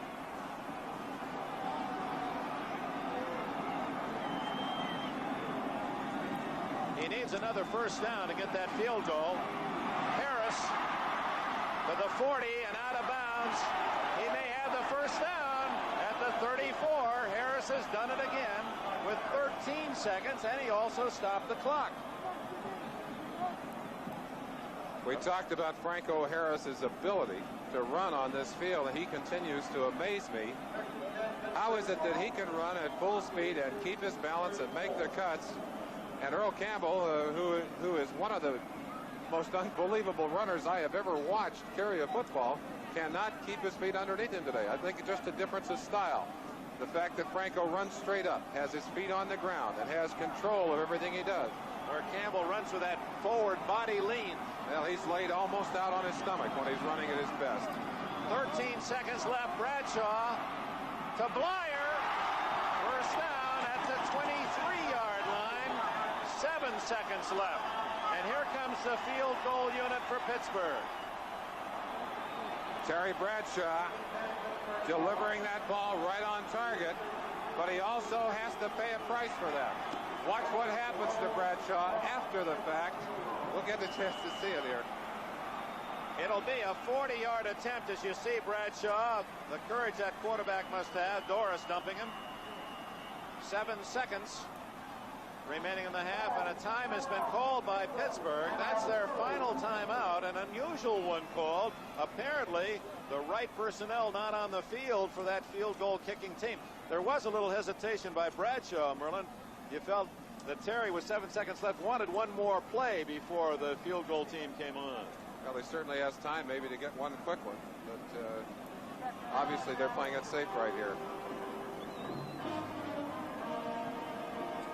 Now, as it was last year, the final minutes of the first half so critical to the game. Pittsburgh scored 17 points.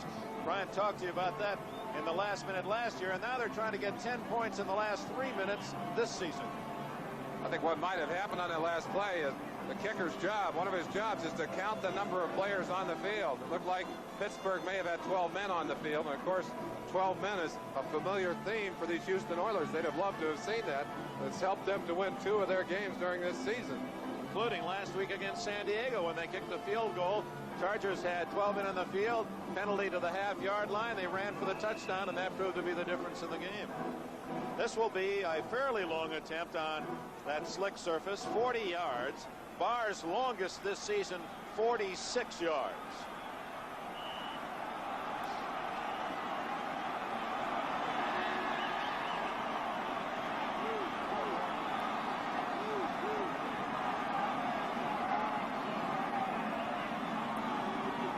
Craig Colquitt to hold.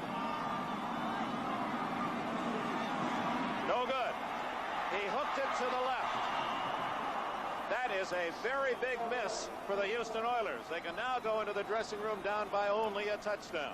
There's still 2 seconds left, and Houston will have one more play before the gun.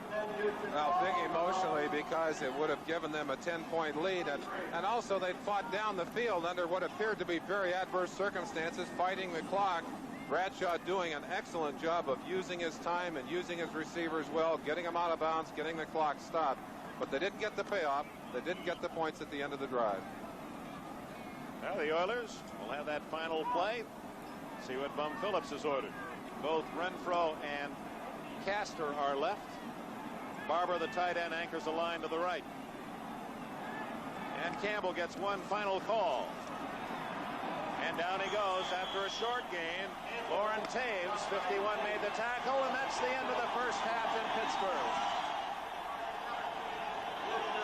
The Oilers struck quickly and early on Vernon Perry's 75-yard touchdown with an interception, but Pittsburgh came back in the second quarter and lead at the half by 7.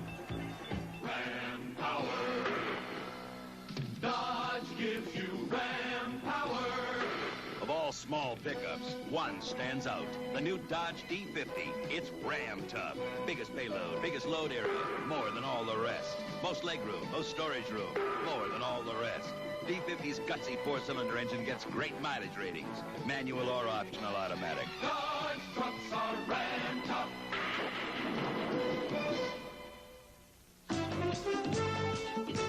This Bud's for everybody who puts in a hard day's work.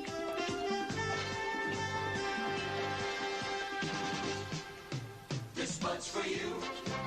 For all you do, the king of beers is coming through. Yeah, just for you, that distinctively clean, crisp taste that says Budweiser.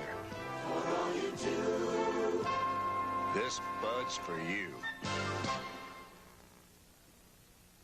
NBC Sports World is back and better than ever. Watch as basketball's clown prince, Meadowlark Lemon, returns with a new team and some old friends. Meadowlark Lemon and the Buccateers. Joining Meadowlark will be the best big man ever, Wilt the Still Chamberlain, and the ball-handling wizard, Marcus Haynes. That's Meadowlark Lemon and the Buccateers, making their national debut on the season premiere of NBC Sports World next Sunday.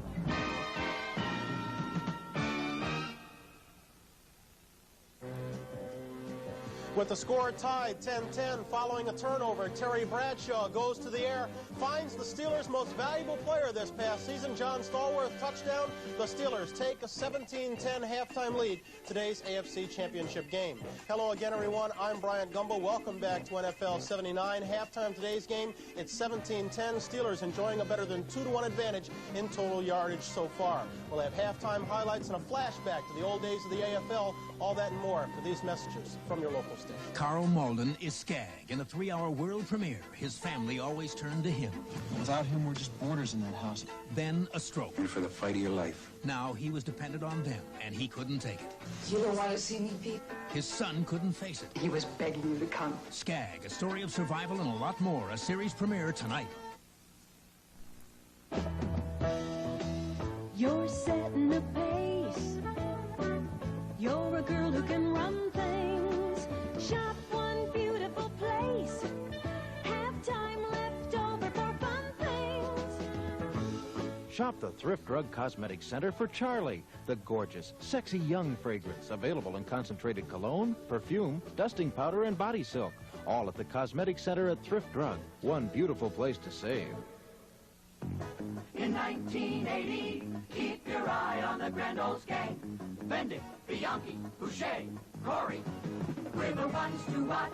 We're coming on strong. Courtesy, Dar, Dorma, Ferranti. Keep your eye on us. We're moving on. In the 80s with 3 all-new 4-door Cutlass sedans. Test drive one today at the Grand Olds Gang. Fry, Jerome, Madison, home. This is the year to keep your eye on the Grand Olds Gang. And a seeing is believing. Genesee country. I couldn't wait to get back here. In my job, I meet the who's who in harness racing. The racing tradition in Genesee country is world famous. And so is our Genesee. Because that Jenny taste is a winner every time. You can count on Jenny Taste, because it's brewed in just one place, Genesee. Pittsburgh Steelers out in front of the Houston Oilers, 17-10. Today's game, the 20th AFC Championship, should say the 20th American Football Championship. Back in the old days, the AFL used to get together for some slam-bang affairs. Lenny Dawson, a part of many of those affairs. When the American Football League first began 20 years ago, most of the teams played in stadiums like this one. Rickety old high school or college fields that barely held 25,000 fans. Especially in third down situations, he has been able to pick up the slack. This is what some of the action looked like early on. For a while, the one-man wrecking crew, Vernon Perry, number 32, you remember what he did last week, 4 interceptions. Here he picks Bradshaw's pocket and goes 75 yards for the score.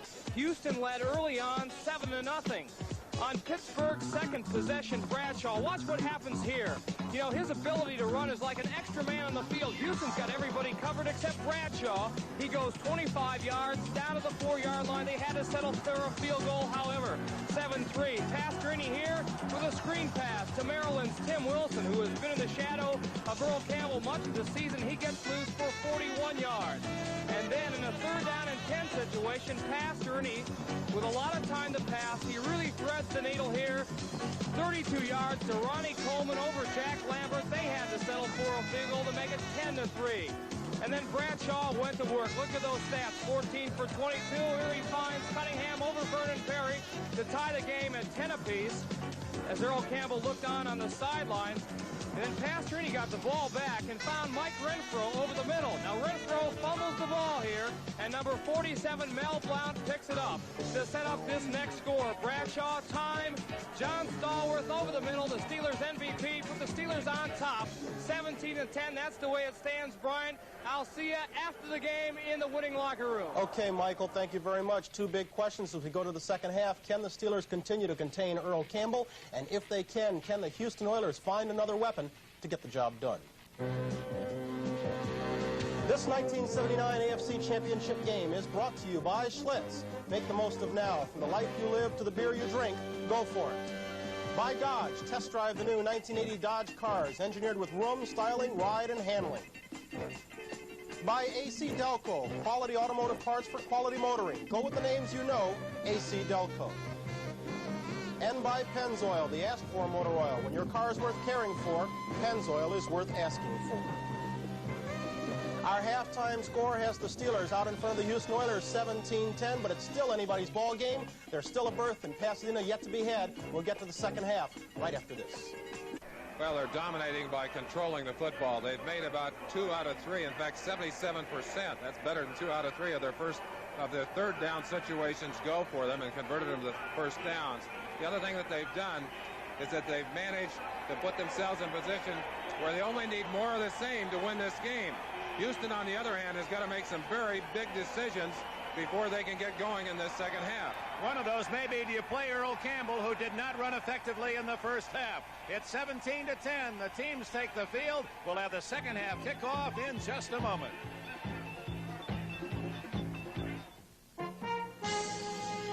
To open a door on the rest of the world and step out, falling free, 2 miles, straight down. Pittsburgh leading 17-10. There's the report card. First 30 minutes. Incredible that the best rusher in the NFL for this season, the 4th best rushing team in the NFL, held to 2 yards rushing in the first half. And those 90 yards, 99 yards, that's even deceptive because most of that on 3 big pass plays, 1 screen play.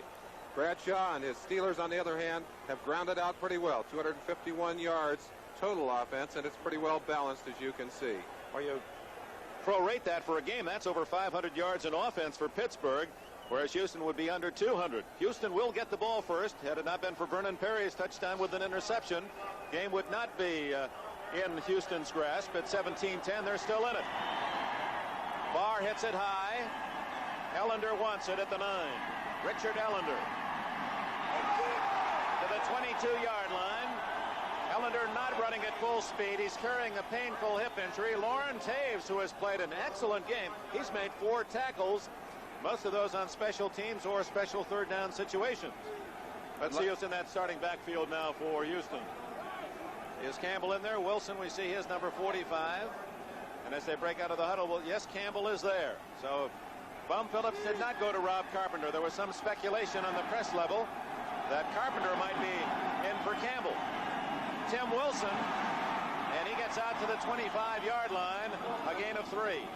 But the interesting thing on the first play, it was Campbell blocking for Wilson, not Wilson blocking for Campbell. Maybe they've changed their philosophy about who is going to carry the ball and who is going to block.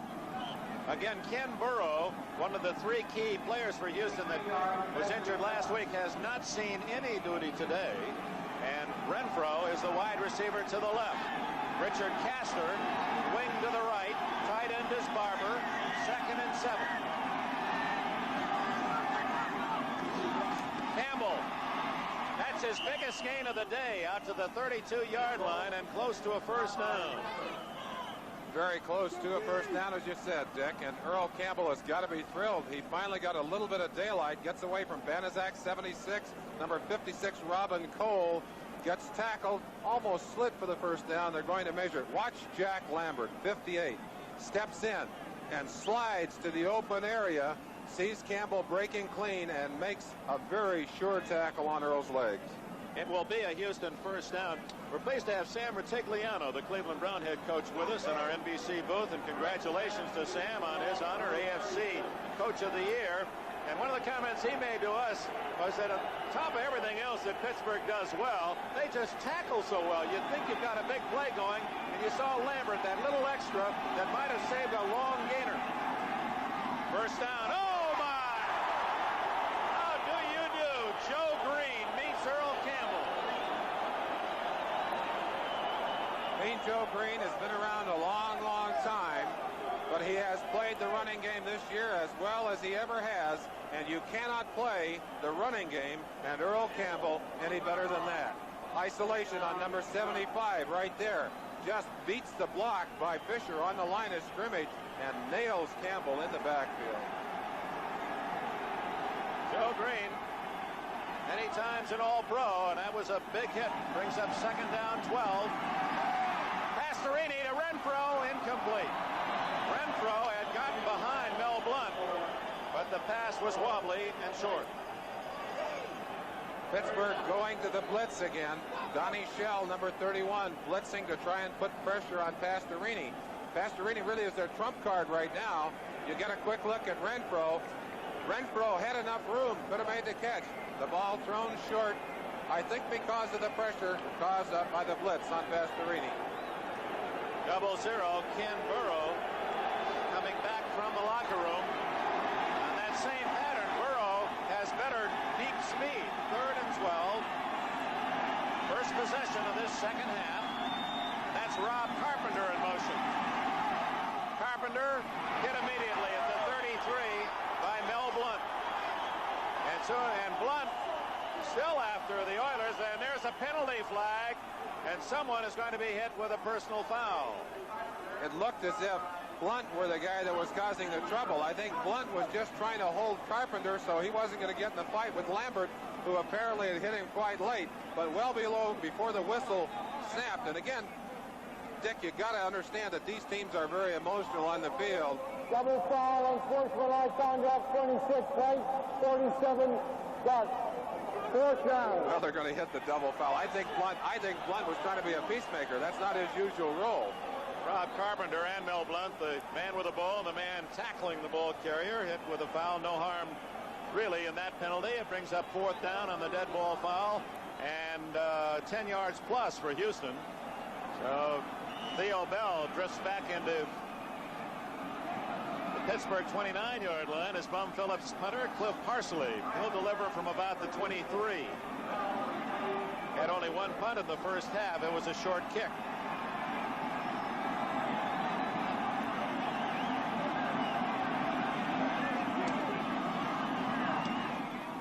Short again. Bell on the run. Fumble! And who's got it? Bell or the Oilers? They both have their hands on it. The ruling is Houston. The Oilers get a break. And they needed something of that sort. Trailing 17-10.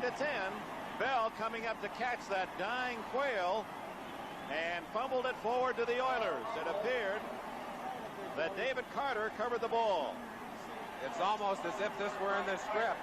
Coming up to try and field that ball on a cold day when the ball is slick. Theo Bell might have been well advised to let it go. Watch it again as it comes down short. And Bell either has to get up quick enough to get position or stay away from that football.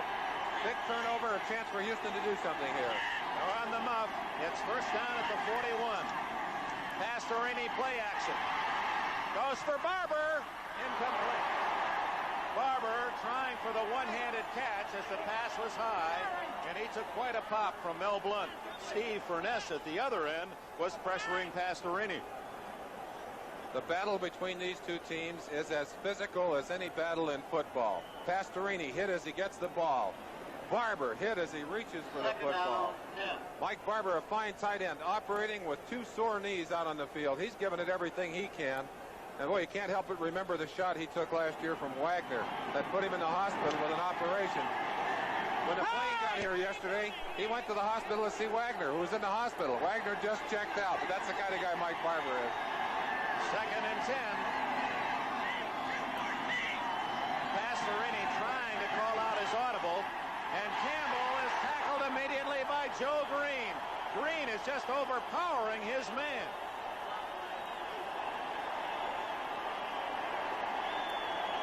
Oh, that line is the steel curtain, and Joe Green carries the keys. He opens all the doors. Well, Joe Green is playing against a fine guard, and Ed Fisher, who's had a great year, but somehow there must be some extra oxygen for him during these playoff games. He has really got the blood pumping and the adrenaline pumping for this one. 3rd down, 14 at the Pittsburgh 45.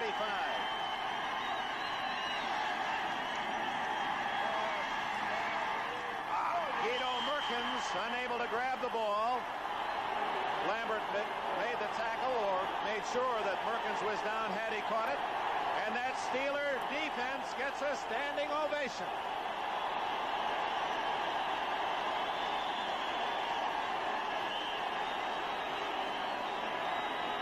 Three plays after the fumble of Bells was recovered at the 41. Houston has to kick on 4th and 14. Merkins trying to run with that football before he got it comfortably into his hands. Parsley to kick. Bell will get another chance. That's the best kick today by Parsley. To the 7, 10, and down at the 14-yard line. Fine hit made by number 50, Darrell Hunt, the former star at Oklahoma. The sad thing, that's the first good field position that Houston's had all day. They've lost the opportunity. 11:48 left in the 3rd quarter. The Steelers lead by 7. If you missed the recent Delco battery sale, here's great news. AC Delco slashes its regular prices on the 3 most powerful automotive Delco Freedom batteries. Freedom is the original never-add-water maintenance-free battery. It's powerful, dependable, and it's from Delco. Check Delco Freedom battery prices where quality AC Delco parts are sold. Then take advantage of our reduced regular price. You'll say thanks, Delco.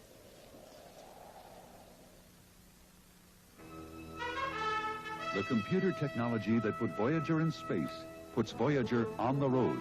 The Voyager radial tire from Kelly Springfield. Computer-designed tread for all-season traction. Computer-designed shape that reduces stress. Aramid construction for a smooth ride. The Kelly Voyager radial. We put space technology on the road. Kelly Springfield. We're out to change America's tires. For the first time on TV, the Jukebox Awards with host Mac Davis and George Siegel. Guests Kenny Rogers, Tanya Tucker, Crystal Gale, Paul McCartney, Blondie, and more Tuesday. There's the MVP, the Pittsburgh Pirates' Willie Stargell. He came in disguise as a Houston Oiler fan. You know where his heart is, right here in the Steel City. Well, they bill it as the city of champions, and the Oilers would like to change part of that championship image if they can unseat them today. But so far, the Steelers doing pretty well to keep their reputation intact. Bradshaw sets his line at the 14. First possession for the Steelers. Wire and Harris behind him. Stallworth left, Swan right. Harris out to the 16 and pinned there after a gain of 2. Greg Bingham, 54, with a hit. Frustrating day for Earl Campbell. He knew the road to Pasadena went through Pittsburgh. Well, a lot of big chuck holes here at Three Rivers. He just can't get himself at full speed. We're having a few mechanical problems here in the stadium. The phones on the Houston side, the phones that carry their information to and from the press box have gone out. And the officials, in a ruling that really stands for equity on the field, have ordered the Pittsburgh coaches to put their telephones down. So there are no headsets. They're using signals on the sideline to communicate. Back to the good old days, 2nd and 8. Blyer hit, and he gains nothing. Good defensive surge by the Oilers. Andy Doris, 69, 53 Stringer, and 54 Bingham, all in on the play. Well, they must have cleared up the problem. I see George Perlis and some of the other coaches putting their headsets back on. Bum doesn't wear one of the headsets. Feels it interferes with his concentration on the game. But most of the assistant coaches, as you see them putting on their headsets over there, will be in communication with the coaches upstairs who have a better view of the game. 3rd down and 7 for the Steelers at their 17.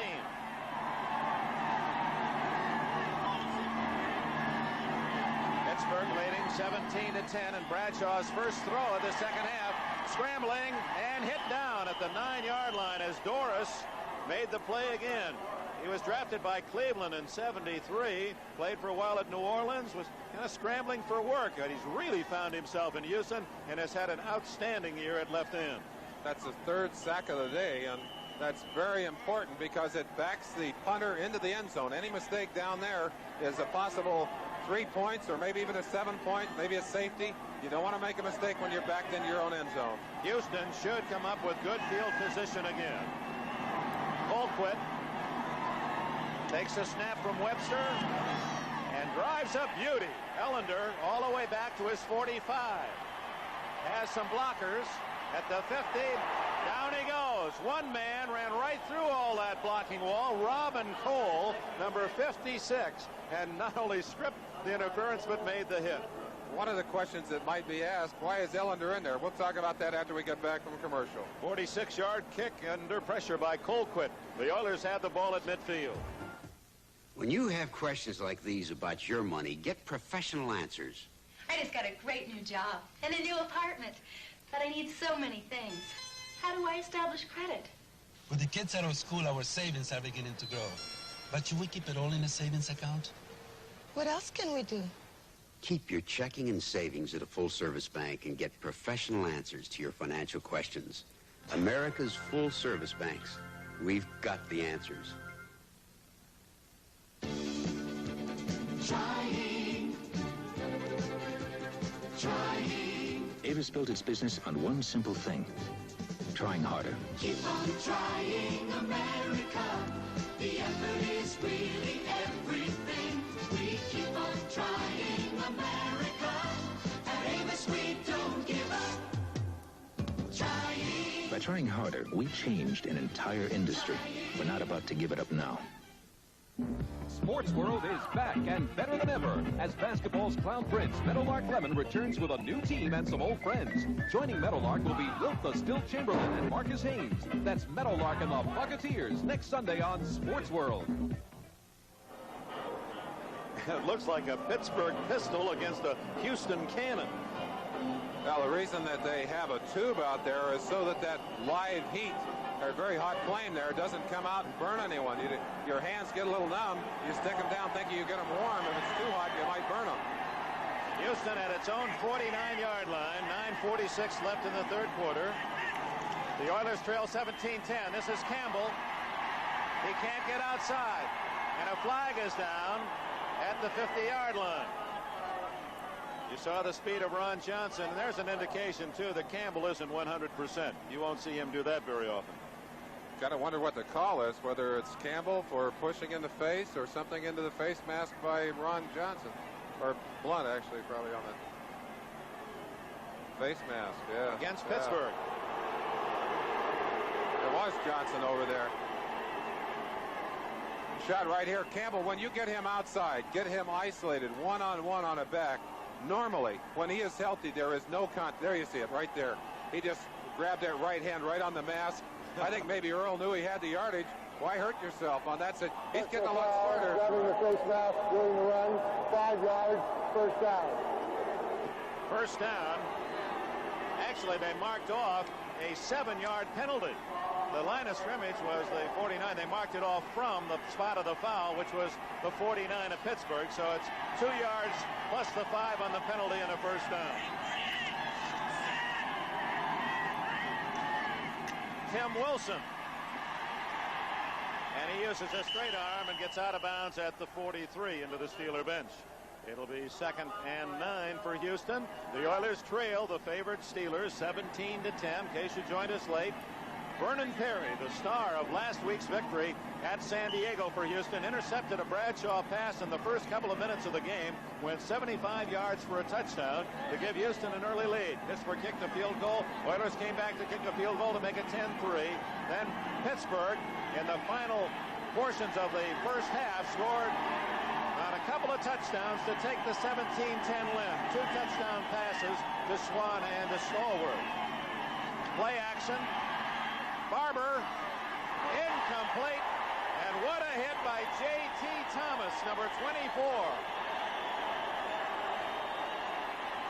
That's the kind of pass that quarterbacks have to apologize for. He hung that ball up there. Barber had to wait and wait for it, gave the defenders time to get over, and they really made him pay the price. Watch the ball hang a little bit, and while he's waiting for it, J.T. Thomas covered the ground and just destroyed any opportunity to catch it. Barber is open. The ball needs to be thrown quicker. The timing off, and again, I think you'd have to probably lay that off on Pastorini's injury. He hasn't practiced much in the last 2 weeks. J.T. Thomas, playing for the injured Mike Wagner, made the defensive play. 3rd and 8. Good protection. This is Carpenter at the 40, and he twists down to the 37. That's not enough for the first down. We'll bring up 4th and 3. Jack a little Lambert. hesitation over there. Excuse me, Dick. A little hesitation. They may go for it here. They haven't had good field position except for the 2 times they've gotten the ball in this half. 1 time on the fumble and then this time. And Bum is... he's going to go for it. It's a big... Boy, now that's... you talk about your riverboat gambler. There he is. 4th down and a long 2 yards. Normally, this wouldn't be a bad gamble because Earl Campbell picks up the yardage in this situation, but not the way Campbell has run today.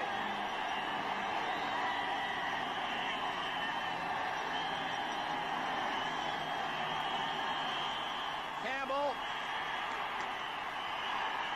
It's going to be very close. Campbell, that was one of those patented lower the shoulder and fight for a yard, and a flag is down.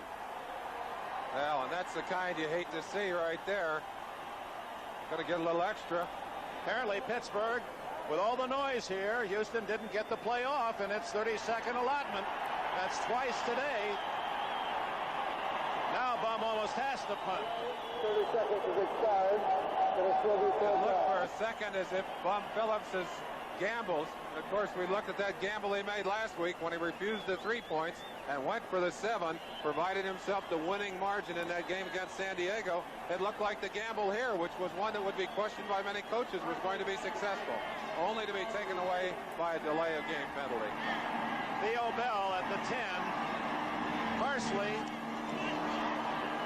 aims it toward the sidelines, and it dies out of bounds around the 20-yard line. They mark it at the 21, so Parsley does not get a good kick. He had been kicking brilliantly in the first 2 games of this in the playoff series. 8:24 remaining in the 3rd quarter. Pittsburgh leads 17-10. The Mitsubishi Bridge from Japan to Dodge. The #1 gasoline mileage car in America is here, the Dodge Colt hatchback. From a passenger car line, which is in total the most technologically advanced fleet in Japan. Colt is engineered with front-wheel drive and the advanced MCA jet engine. Take the Mitsubishi Bridge to your Dodge dealer. We have increased availability of Dodge Colt, priced from $43.31 right now. Nancy Hamilton will cross our path 8 times today. We're S-Mark. We own the companies that supply her peanut butter and turkeys, rubber gloves, and baby nursers, fertilizer, oil filters and motor oil, gasoline. We're S-Mark, a big company with a big stake in Nancy Hamilton and in you. Pittsburgh has the ball at the 20-yard line. Let's pause briefly for station identification. This is the NBC Television Network. For a better look at Steel City News, take a look at Steel City News. So the Steeler defense holds Houston after they lost the ball in a fumble, did the Steelers, and then on the punt started at the 50-yard line. But the steel curtain too tough, and Pittsburgh leading 17-10 now has improved its field position out to the 20-yard line.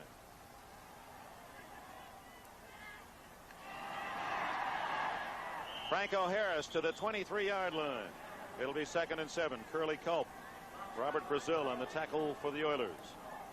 The responsibility very clear-cut for the Houston defense.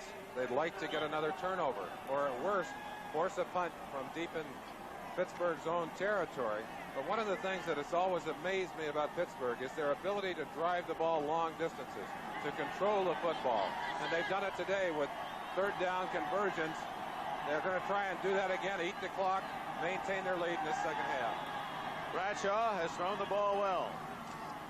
It's a play action. Screen, and Cunningham drilled by Art Stringer, who read that screen very well, and it's a loss of a couple back to the 21.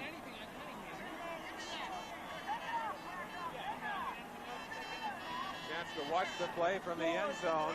The play was never really there. It looked like it was read too well to be anything but a short shot.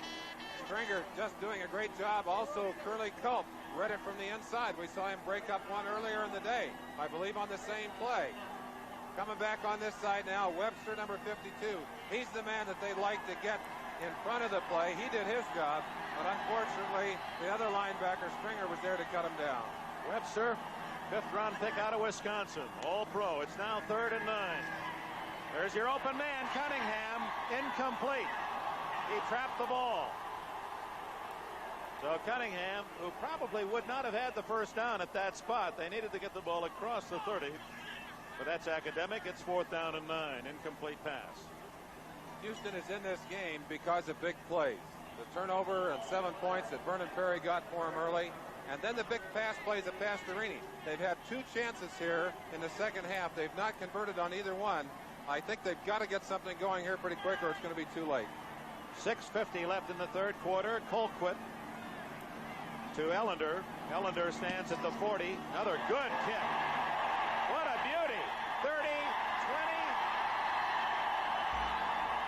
Oh, Ellender may have touched the ball and decided I better knock it out of bounds. What a kick by Craig Colquitt. 65 yards. His longest of the year was 66. Boy, field position really turned about on that kick by Colquitt. And you saw Colquitt's reaction. He kicked that ball exactly where he wanted to kick it. Houston starts deep in its own end. Those light aircraft carrying the banners of advertisement. There are 3 of them overhead and at times dangerously close to one another. It does not seem a wise choice to have so many planes in such a limited area. 50,000 fans beneath them. We've had some near tragedies in that regard in other cities. On the field, Houston now pinned back in its own end after it enjoyed field position on the last 2 possessions. Pastorini throws for Renfro and throws it away. Blunt had Renfro beautifully covered one-on-one. Boy, he is tough. He just throws a blanket around his man on that one-to-one coverage.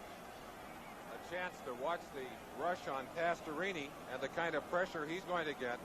The play action fools people momentarily. Pastorini has the early go, but you see the black shirts starting together.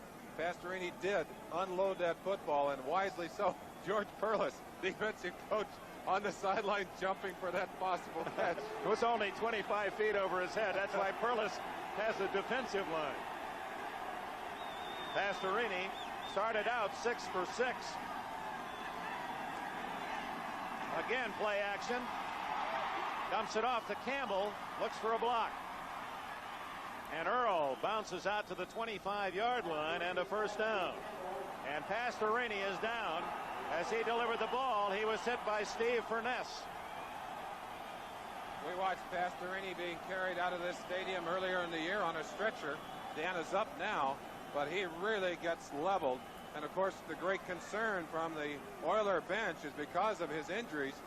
how much of a beating is he going to take? And his offensive line's done a pretty good job of protecting him today, but hard to protect against the Steeler rush. You can see the tackle here by Furness. It's not a vicious tackle. It's just that frozen carpet, when Pastorini falls, that's where it hurts. It wasn't the tackle itself, but the double penalty on the artificial surface. They're escorting Pastorini off to the sideline now. You see again what hit him there. They're asking him about his injury. We may have to see Gifford Nielsen, who played very well, although conservatively, for Pastorini in that victory last week. Bum Phillips out to talk to his quarterback. But what a tough assignment in this 26-degree weather when you haven't handled a football since pregame warm-ups over 2 hours ago, and then to come into a crucial game like this just to be warm, much less accurate and efficient. And of course the difference, as we said, in this game, the big plays have come from Pastorini, from his throwing arm. Got to wonder if they will give Gifford Nielsen the opportunity to go for some of those big ones. Pastorini being attended to out at the 31-yard line and helped off the field, and Gifford Nielsen will come in. Well, it's appropriate, I think, to talk about Pastorini's courage. A lot of people can't play when they're hurt, when they're in pain. Pastorini has had to do it throughout his career and has played extremely well today under pressure. And you pay a price for that, as you see here. Again, I think you're right. Furness really not trying to injure Pastorini, just trying to get him stopped. And that hard turf, the whiplash part of it, appeared to be the most damaging thing that happened to Dan on that play. It is a first down at the 24-yard line, and Nielsen going to throw the ball right off the bat to Wilson on a little screen, and Wilson gets good yardage, almost a first down to the 34-yard line. And Pastorini, not because of the completed pass, but he says, I feel a lot better now. Get me back in.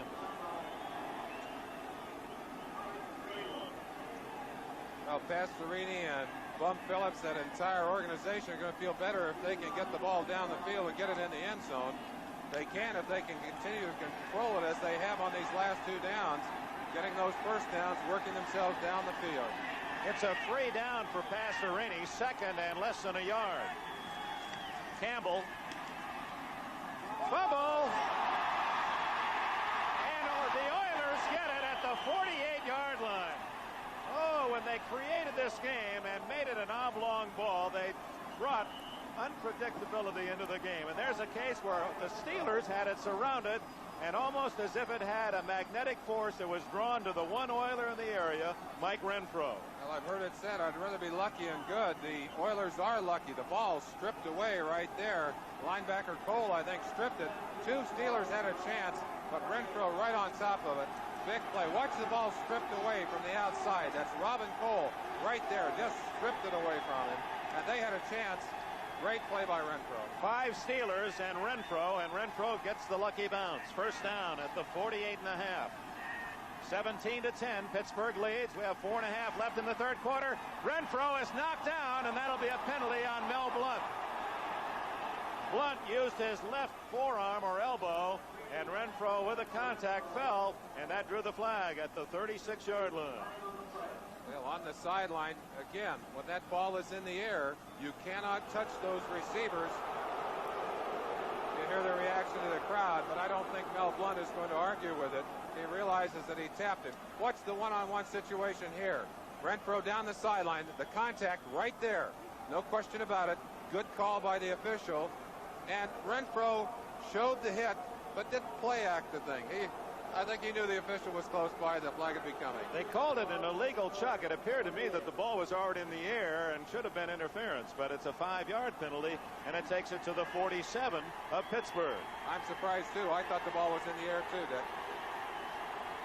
Houston, Dan Pastorini back in the saddle. The Oilers trail by 7 late in the third quarter. Campbell. And even with the power of Campbell, you could see he's just not generating that early speed that he possesses when really healthy. Well, they're trying to run in behind the blocking ability of Leon Gray, number 74, and they're just not getting those Pittsburgh defensive linemen and linebackers off the ball. Pittsburgh is controlling the line of scrimmage, and that makes it awfully tough. So Steve Baumgartner, number 63, using his helmet as a chair. Second down, 8. Pastorini to Renfro. First down at the 23. Jack Lambert made the tackle, and the Oilers are generating a long march. Except for the early drive that really was a two-play drive, the screen pass and a long pass. This is the first time they've had a sustained offense all day. Here it is again off the play action to Campbell, and what a bullet thrown by Pastorini, catching Renfro in the seam. Lambert drifting back to make the tackle. First down at the 23-yard line. Renfro had the touchdown catch that proved to be the winner last week in San Diego. Wilson. And he powers to the 20-yard line. A gain of 3, 2nd and 7. L.C. Greenwood, 68. Dwight White, 78, made the tackle. Jack Lambert got up limping noticeably. He's had some ankle problems. Is wearing high-top shoes to try and protect those legs of his. But they don't want to lose him. He's the main man down there. You almost have to drag him off the field. That spot on his ankle is from the stickum that they use to try to help grab tacklers and possible interceptions. Nothing to do with the injury. The throw is incomplete to Castor, and he was wide open as Ron Johnson playing Castor very loosely. In fact, that's the first time Pastorini has gone in Castor's direction, but he was wide and out of bounds, incomplete. 3rd and 7. Donnie Shell complaining about some of the activity near the line of scrimmage. Watch him right here. He's working on Barber. Barber a little unhappy with the way Shell is trying to hold him on the line. Does a little work of his own. Shell saying, "Don't you do that to me." A very physical player himself is Shell. 3rd and 7 as the crowd chants defense. Wow. Pastorini calls for time. Well, a very tough thing to do. Amazing to me, because you don't want to give up those first downs. You're behind, or timeouts. You might need them later on. It stops the clock with 2:20 left, and this reminder that a week from today, next Sunday, we have a triple header in sports. As you can see, our college basketball coverage continues. Got a dandy for you. Purdue, ranked 8th, takes on Syracuse, 9th ranked of the country. We'll be joining Al and Billy for that one in West Lafayette, Indiana. That'll be followed by a different kind of basketball. Meadowlark Lemon, the Bucketeers. You know the fun that Lemon brings to the game. And Will Chamberlain also in action. And then our golf season begins on NBC, and always one of the best.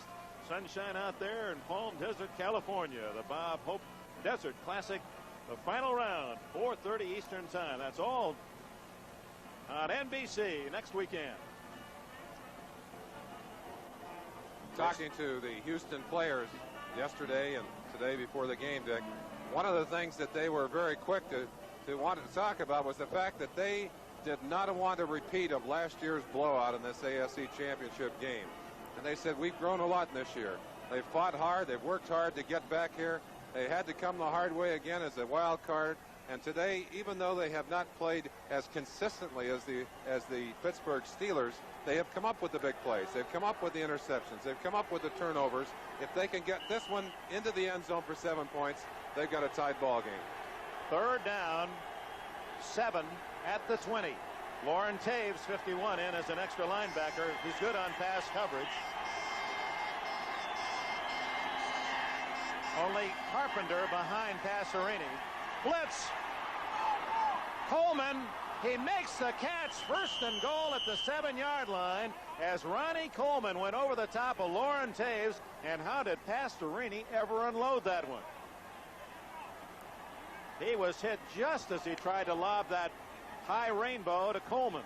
The Pittsburgh Steelers have gone to the blitz to control Pastorini. They couldn't get the rusher and the pressure on him with the regular plays, but Coleman, as he did last week, an incredible catch, and as he did earlier in the game. Watch Jack Lambert here. They're blitzing almost everyone. Lambert trying to come in to shield Pastorini. Pastorini did not know that ball had been caught till he got up off the ground. Ooh, look at that. Dirt Winston unloading on Pastorini. With a minute and a half remaining in the 3rd quarter, the Oilers 6 yards away from a tie. It is Renfro, touchdown, or is it? Out of play. A late call. The official did not make any signal, and now apparently has said no touchdown. He did not signal. I don't think he could see the play. He looked down the end zone line, to ask a call from the other official. He did not get a call. The officials are meeting now. They're trying to get the players out so they can talk about it. They may have to get a decision from Jim Tunney. Well, we're going to see it on the replay, and we'll be able to decide whether or not Renfro got his feet down in time. It was a tough call, and this might be a spot where an instant replay would be important. Let's see if the feet come down. Now he's got the ball. He does clearly get inside. It is a touchdown. No question about it. It was not called one, but there's no doubt that was a Houston touchdown. Well, they haven't made a final decision in the end zone. They're still down there talking about it. Now, there's no question about this. He's got control. He has both feet down clearly in the end zone. It is a touchdown. Of course, the officials did not have the luxury that we enjoy of seeing that instant replay. The man on the spot didn't see it, so he couldn't call it. And now the Oilers are denied a touchdown. Oh, my. Bum could just eat that cowboy hat. Mike Renfro makes a fine catch of a well-thrown ball by Pastorini, gets both feet down, but no touchdown is the call. Sometimes the camera angles can be deceiving. Let's look from another angle and watch again. The feet, 1, 2, clearly down. There's not much question on there. There's no question on that one. It's a touchdown. But the score remains 17-10 Pittsburgh. It's second and goal at the 6-yard line. And the Oilers overcome the bad call. Tim Wilson down at the 5-yard line, and there he is, Jack Lambert, making the tackle, hustling from behind. Now let's go back and look at what may be the most critical play of this game. A touchdown which is taken away from Dan Pastorini and Mike Renfro because the official was shielded by number 29, Ron Johnson. I can see why he couldn't see it, but the other official has to be in position to make the call. There's another official on the back line of the end zone under the uprights. Then he should have made the call because he was not screened. No one called it, so the Oilers did not get a touchdown. Now it's third and goal at the 5-yard line.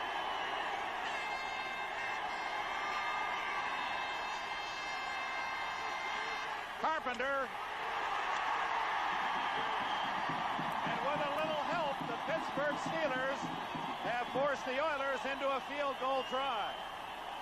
So instead of 7 that they earned, now the Oilers must have to try for 3. Now there's home field advantage, and then there's home field advantage. So error is human. Dan Pastorini trying to get it in. Throws short to Carpenter, who played so well. But right there, number 47, Mel Blount, and the sure positive tackling of these Pittsburgh Steelers makes it virtually impossible to get into that end zone when they get a hold of you. And the Oilers get another bad break. They're now going to go from the good end of the field as the third quarter ends. Now they must try the field goal from the icy, less sure footing of the end zone to our right. Timeout, end of the third quarter, 17-10 Pittsburgh. Out for years to come, a touchdown that was ruled no touchdown. As a former player, what are your feelings? Now, Dick, I hate to see the big plays in a game, maybe the biggest play in this game, not made by the players on the field, but made by the officials. And I do sympathize with their situation. I sympathize with the fact that they are human, but this is a touchdown, and Houston, frankly, was cheated out of their 6 points, their possible 7 points, and a tie in this game. A perfectly thrown pass, a beautiful execution of getting the feet down inside the end zone. But again, the official shielded. A second official who is in position to make the call apparently was not looking. The result, a 4-point turnaround, and now instead of being tied with a chance to try and get the football and go into the lead, they're still behind in this ball game by 4 points. It's almost the way that Bum Phillips enjoys it, though. That's the kind of team he's had all year. Yeah. Through all that adversity, they've cut through and gotten themselves this far, and they're only 4 behind the world champions. They've done it the hard way all year, haven't they? Maybe that's the way they'd want it today. Don't forget Skag tonight. That'll be at 8 o'clock premiere here on NBC. Larry Anderson to the 10. He's out to the 23-yard line where Guido Merkin, Steve Baumgartner, and company make the tackle.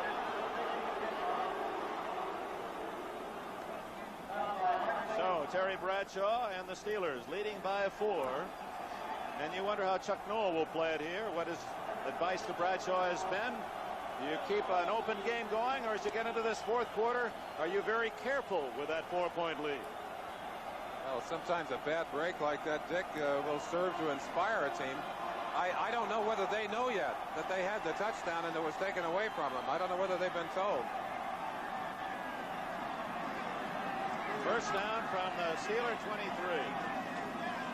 Franco, big hole.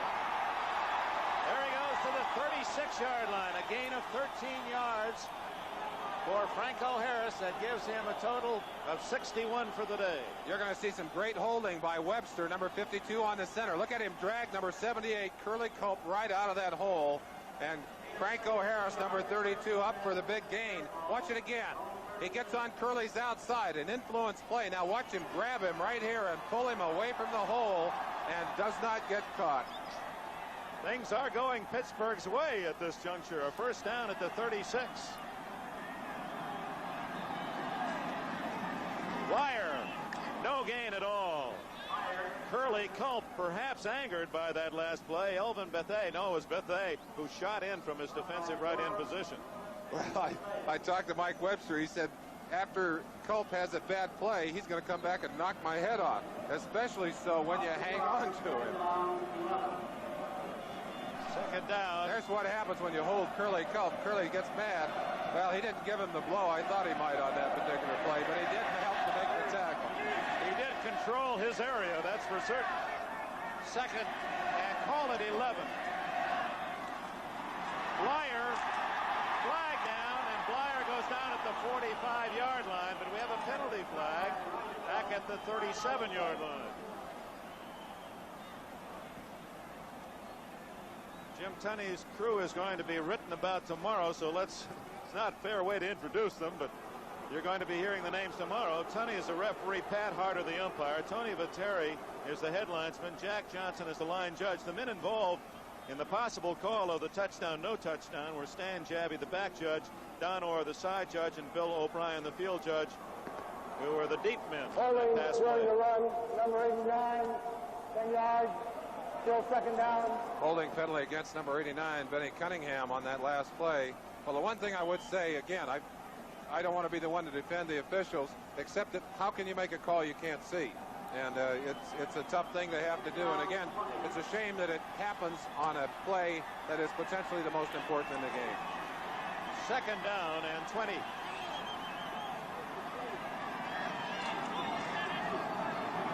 Bradshaw changing his play. Good protection. And Vernon Perry almost had another as he was covering Lynn Swan. Swan didn't like the fact that Perry was resting on his ankle and kicked his way free. Perry had his eyes looking for his second interception. Perry would have loved to grab that one and get another turnover on Terry Bradshaw. For some reason, Greg Stemrick is out of the lineup. Hartwig is in, but watch Perry right there. He's just waiting in his position and just hanging on down there. I think he read that pattern coming out. Swan drug his foot a little bit there. Perry reacted to that. There's a lot of emotion between these two teams. Third down, a long 20 for Pittsburgh at its 25.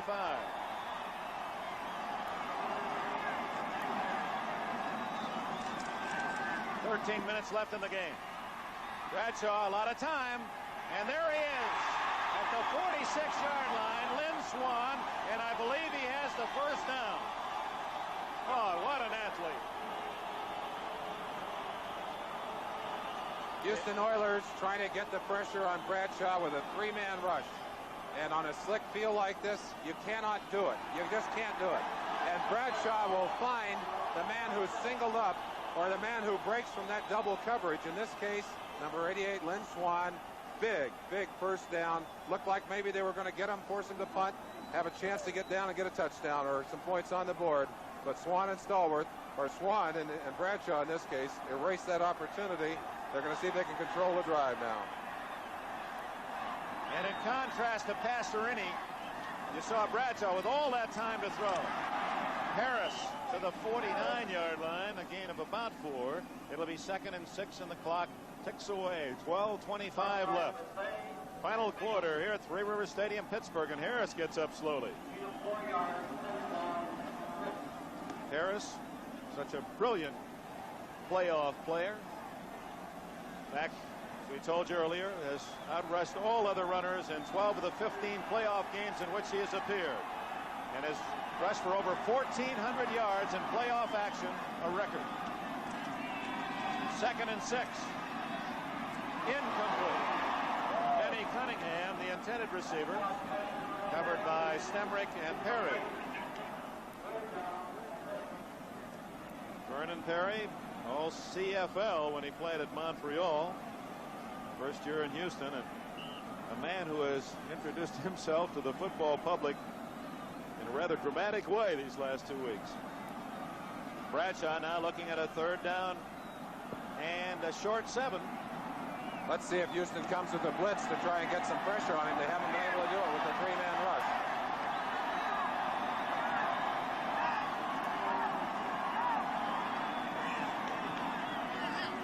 They have a 4-man front this time.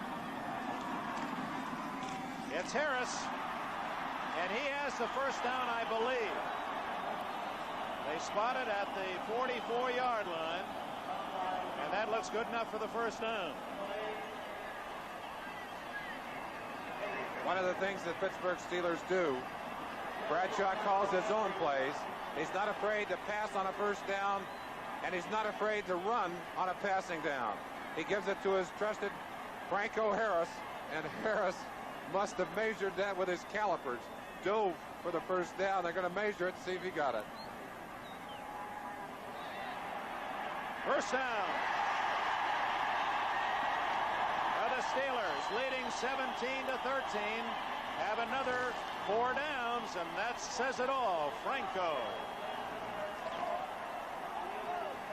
The other thing that's happening now, Dick, the Steelers are not only controlling the football as they have time of possession through the day, they're also controlling the clock, and every tick costs Houston another opportunity to try and get back ahead in this ballgame. And even if they don't score, they're also buying real estate and forcing Houston deep into its own end. Bradshaw again well protected. That's good to Stallworth, and the other half of that brilliant outside pass receiving team has a catch and a first down at the 30. Robert Brazil blitzing from the right side, and number 77 Corson made a beautiful pickup right there. You see it at the top of your picture to give Bradshaw time to throw. And again, if he has time, he has such great receivers to work with. It's tough to shut him off. Seems that he has 2 or 3 seconds more than Pastorini. He has time to look for that 2nd and 3rd man. First down at the 29. 10:47 left in the game. Pittsburgh leads by 4. Blyer, trap play. And he's down to the 22-yard line. A gain of 7 more. A very impressive drive by the world champion Steelers. Down in the pits, it's another trap play. Corson coming across from his guard position to trap. They're getting good blocks in there from Webster. And, of course, Rocky Blyer. What a trusted workhorse he's been. Having a big day today. What's up, cuz? Swan is slotted left, and Cunningham splits right, the tight end. Right now. Hello, Franco. Out of bounds at the 22. That'll be no gain. It'll be 3rd and 3. Art Stringer, well, true to his name, he strung out the play from his middle back position, and J.C. Wilson from the left corner to make the tackle. I think Bradshaw has been at his best today on these 3rd downs. He's picked up almost 80% of his first down conversions on the day.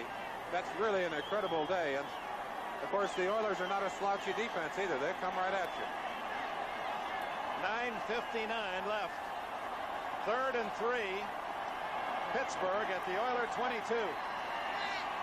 Big room.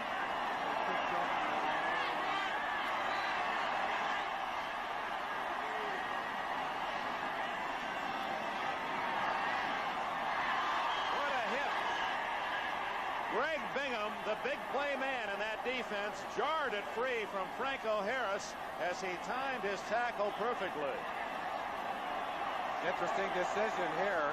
Got to believe that maybe Chuck Noll Well, I thought for a minute he might go for it there, but he sent his field goal team onto the field. Swan looks to be wide open down in the corner. You can see the disappointment on his face, but that pass might have been caught were it not for the great hit put on the receiver by Greg Bingham. It is a 39-yard attempt by Barr. He missed earlier from 40 yards. Colquitt, who throws the ball very well, by the way, for a punter, is the holder. And Barr connects. And the Pittsburgh lead is back up to 7. Timeout, 9 minutes, 50 seconds left. Steelers 20, Oilers 13. It seems you've raced 1,000 miles, a quarter mile at a time. And every time you've got to prove it all over again. To him, the crowd, and yourself. So you go for it. You go for all the gusto you can get, making the most of it now. In your life and in your beer. And the one beer brewed with gusto since 1849 is Schlitz, the official beer of the Winter Olympics. Go for it. Hurricane Frederick strikes the Gulf Coast, leaving behind over $1 billion worth of damage. Before the winds stopped, Allstate people were at work, using new techniques of handling claims, like radios and computers. Place the roof complete. Okay. Place the left quarter glass. Got it. Speeding up settlement of thousands of claims, both auto and homeowner. This is Don Ohlmeyer, Muffy Ohlmeyer, the lady with a hat, Pat Rooney. Watching intently, we're down to the 9:50 mark, fourth quarter, and Pittsburgh leads again by 7. And how very big that play in the end zone has turned out to be. Of course, now the Oilers need 7 points to get them back into a tie and a possible overtime in this ball game. Here's Barr's kick as he skips it down and over the shoulder of Ellender. Ellender's trouble, and he's able to bat it out of bounds for the second time at the 12-yard line, and a flag goes down. Now, Richard Ellender flying despite an injured hip and not as mobile as he would normally be. And now a flag goes down, apparently. Well, at first it looked as if Jim Tunney was saying against the Oilers, but he was just motioning come back this way. Well, it's possible that they might be calling him for batting the football, but they're having a discussion on the sideline. Ellender obviously wanting to knock that football out of bounds, didn't want to have it recovered by the Pittsburgh Steelers. He had done it once earlier in the game in a situation with a punt down on the sideline. He did it there with the kick. And of course, the sad thing is, no matter what happens here, it's very poor field position for the Houston Oilers. Illegally batting the ball by the receiving team during a loose ball. Penalty will be assessed on the kickoff, 15 yards and re-kick. So a 15-yard penalty against Ellender on the Houston Oilers. Although, in that regard, Houston can't come out much worse than having the ball down at about their 11-yard line, even though Pittsburgh now, unless they decline the penalty, or they don't have a choice, apparently, of declining the penalty. Well, it would almost seem that the Steelers are being penalized for an Oiler penalty here. They would obviously like to see the football in the possession of the Houston Oilers right at that spot. You can see him batting the ball. He's not allowed to do that. And obviously the Steelers wondering why, too. They have declined the penalty, and it will be first down Houston at the 11-yard line. Ball out of bounds. Out of bounds at the 11-yard line. So that's where the play will be initiated. So with 9 minutes and 42 seconds remaining in the game, that problem has been clarified. Pittsburgh wisely declines the penalty. Houston has it at the 11-yard line. Dan Pastorini, during this delay, stayed on the sidelines with his heavy parka to stay warm. He comes onto the field with his team down by 7. I think the ruling there, if the man is trying to pick up the ball, he's trying to pick it up, and he bats it accidentally, they wouldn't enforce it. But if it looks like an intentional batting of the ball, then it is a penalty against the offensive team, and that's the case here. It was obvious that he was indeed trying to get the ball, swipe it out of bounds to protect. A first down for Pastorini in terrible field position at his own 11-yard line. But plenty of time, 9:42 left. In the last possession, Pastorini led his team the full distance of the field to an apparent touchdown. When the call was not made by the official, the Oilers settled for 3. The Oilers really have had 2 drives during the day, but again have had to rely on the big play. They need Pastorini, they need his throwing arm, and they need a big play right here to get him going. Campbell and Wilson with him in the backfield. Castor on the wing right. Reverse to Castor. Gets nowhere. In fact, Castor almost fumbled the handoff. Robin Cole, 56, and Jack Lambert, 58, made the tackle. One of the things you're not going to do very often is fool this Pittsburgh Steelers defense. They're a veteran defensive team. They have excellent speed. Watch right here, Dick. Here's what you talked about. Castor almost lost it right there, but that's Robin Cole, 56, and Jack Lambert, the 2 fine linebackers teaming up. He had no chance. They do tackle you well. A long way home for Houston. 2nd and 10. Screen to Wilson. And what a play out at the 16-yard line by Cole again. There were 2 blockers on him. He was able to fight his way through and make the tackle of Wilson after a short gain when it appeared Wilson had big yardage ahead. That's the kind of play we saw earlier for big yardage and near this same part of the field. Again, a little bit of play acting. Get everybody inside. Dump it off to the running back. Watch it right there. Cole just gets enough of the leg to take him down. 3rd and about 4.5 yards to go. And this is a very desperate situation. It's not over yet, but if they don't get a chance here, it might be. From the 17-yard line, Carpenter to the 31. Lauren Taves showing you why they like him on pass defense in Pittsburgh. He ran right with Carpenter, chased him down from behind, but not until number 26 Carpenter has a first down at the 31. Pittsburgh Steelers insert Taves on passing situations because of his coverage ability. But Rob Carpenter comes up with one of the big plays that have been so familiar for him in the last 3 weeks. And as we said, that's not quite a do-or-die situation, but almost. We're at the midpoint of this 4th quarter. 7.5 minutes remain in the game. Pittsburgh 20, Houston 13 the score. Screen to Wilson. 2 Steelers there. Dennis Whiston, 53, made the first contact with Donnie Shell, 31, securing the tackle. One of the things that a quarterback has to do, and this is a play ago, has to look over that rush. You see all of the arms and all of those big bodies. That's especially difficult against the 4-man rush. Not so tough against the 3-man rush. Of course, Pittsburgh employing 4 big linemen, get those arms up in front of Pastorini. I think he's done a heck of a job today getting the ball on target as often as he's put it there. Terry Bradshaw, his team is in front by 7. 2nd down and 8 at the 33 for the Oilers. Screen again. L.C. Greenwood slowed the play down, and only Wilson's desire to gain yardage gets him out of a hole, and he picks up 2 to make it 3rd down and 5. Robin Cole makes still another tackle along with 67 Gary Dunn. When the running game is not going, the play action passing is not very effective, and then Pastorini is continually faking the run. I don't think the Pittsburgh Steelers are even worried about that. They're going right after him. They spot it at the 35, so make it 3rd and 6 for Houston. Double wing formation. Coleman in the left wing. They like to go to him. Instead, it's Guido Merkins who fumbles, and the Steelers have it. Merkins had the catch. Is the ball dead? The ball may have been blown dead. No. Donnie Shell came up with it. Still no official signal that the Steelers have the ball.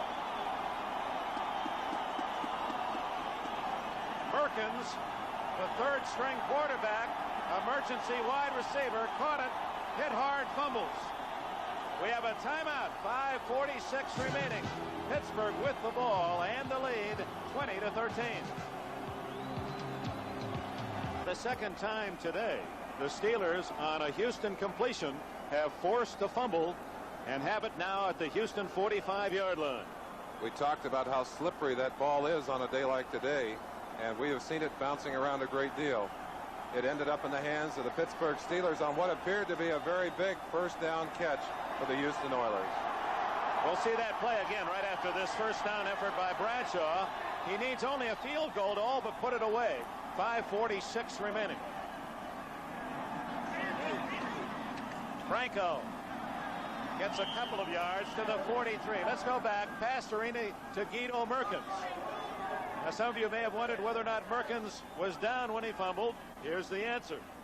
It's another great throw by Pastorini. Look, off balance. He throws flat-footed, drills it right to Merkins, and it's just a matter of Blunt stripping the ball away. Renfro almost got it, but Donnie Shell, 31, recovered for Pittsburgh. And it's another example of the very physical tackling and the very physical defensive football that these Pittsburgh Steelers play. Second down and 8. Quick toss to Harris. Harris down to the 37. It'll be 3rd and 2. Jack Lambert's defensive unit has played with its typical toughness, and they forced some turnovers when they didn't appear to really be there.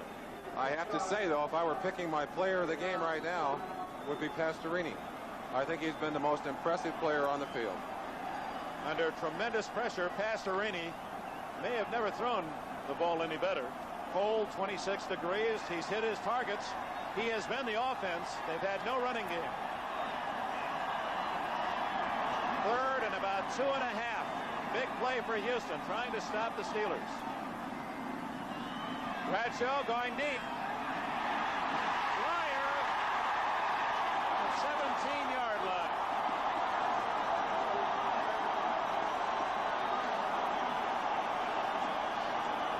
Mike Renfro on the coverage.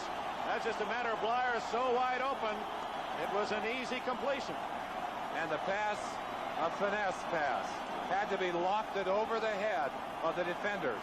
Bradshaw again has tremendous time, but look how he hangs the ball over the top, lets it drop right into the hands. That's a fine catch by Rocky, too. He does his job as well as anybody around. Reaches low for that one, scoops it in, protects it. Oh, with 3.5 minutes left, Bradshaw has the Steelers deep in Houston territory, leading 20-13. Blyer. All the way to the 10-yard line. There are 50,000 plus seats at Three Rivers. Most of them have not been used today. Half this crowd has been on its feet since the opening kickoff.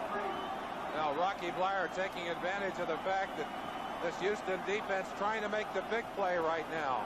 So pepped up that they're almost over pursuing. Stringer running out beyond the play. Blyer cuts in underneath it, a la Franco Harris. Down to 2 minutes and 50 seconds as Bradshaw now has it second down and call it 2.5. Blyer to the 9-yard line.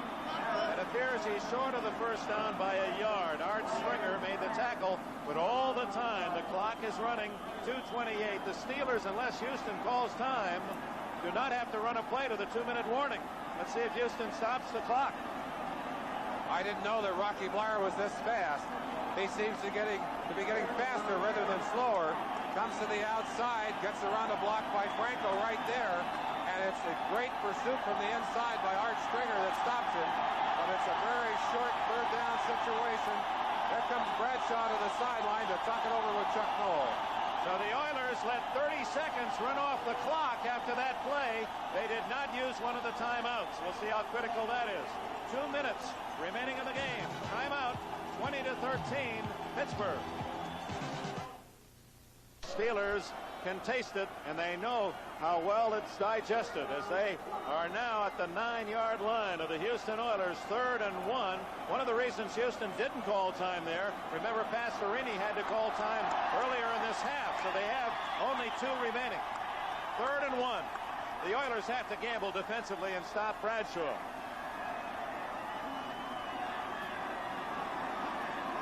Harris. First down at the 5-yard line.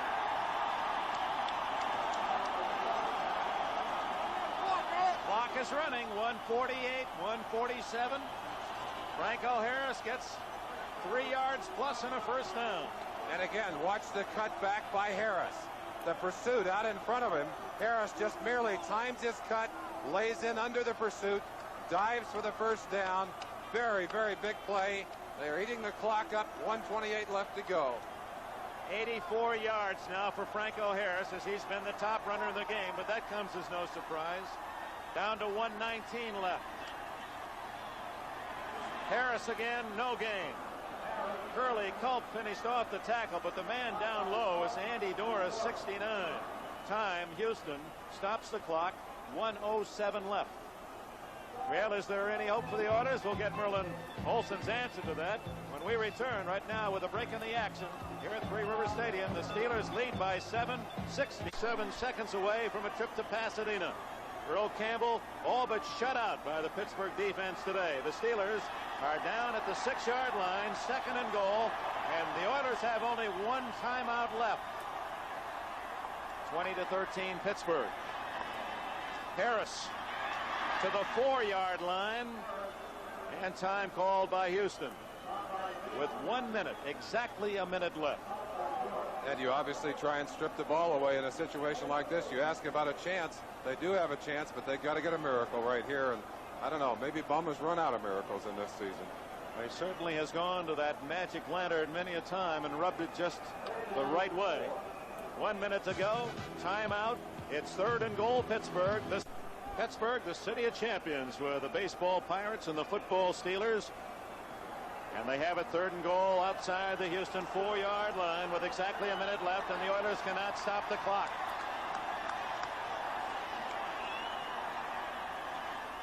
Flyer, touchdown! And the Steelers are on their way to Pasadena.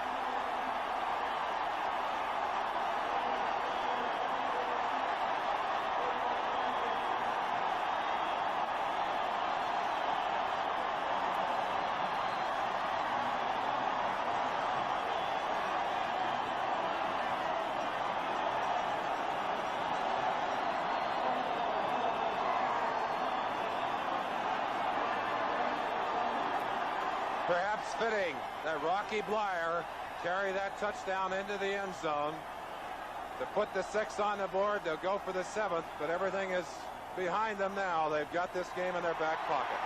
Barr kicks it through. Teddy Nathanson, our director, George Finkel, our producer. That series of pictures really told the whole story. The joy of Pittsburgh and the disappointment of Houston. A quick shot again. Some fine blocking in there. Number 63, Tom Dornbrook over there to make a beautiful trap block. And again, this Pittsburgh team will trap you every way but loose.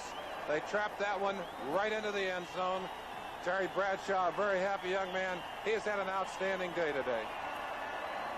Merlin, as we have a moment here, I want to thank and congratulate Commissioner Pete Rozelle of the National Football League and his capable staff for all of their support during the course of the year, and to all of the teams, front offices that have made our job so pleasant. Our sincerest thanks. It's been a marvelous year, and one that we've enjoyed thoroughly. We may also have given Commissioner Rozelle something to think about with that end zone replay, and I know how difficult that particular pill is to swallow. They do not want to take the responsibility off the field. I can understand that, but it's tough. Again, when the big play in the game is made by a touchdown in the corner, although that last touchdown kind of makes it a little academic, doesn't it, Dick? 27-13.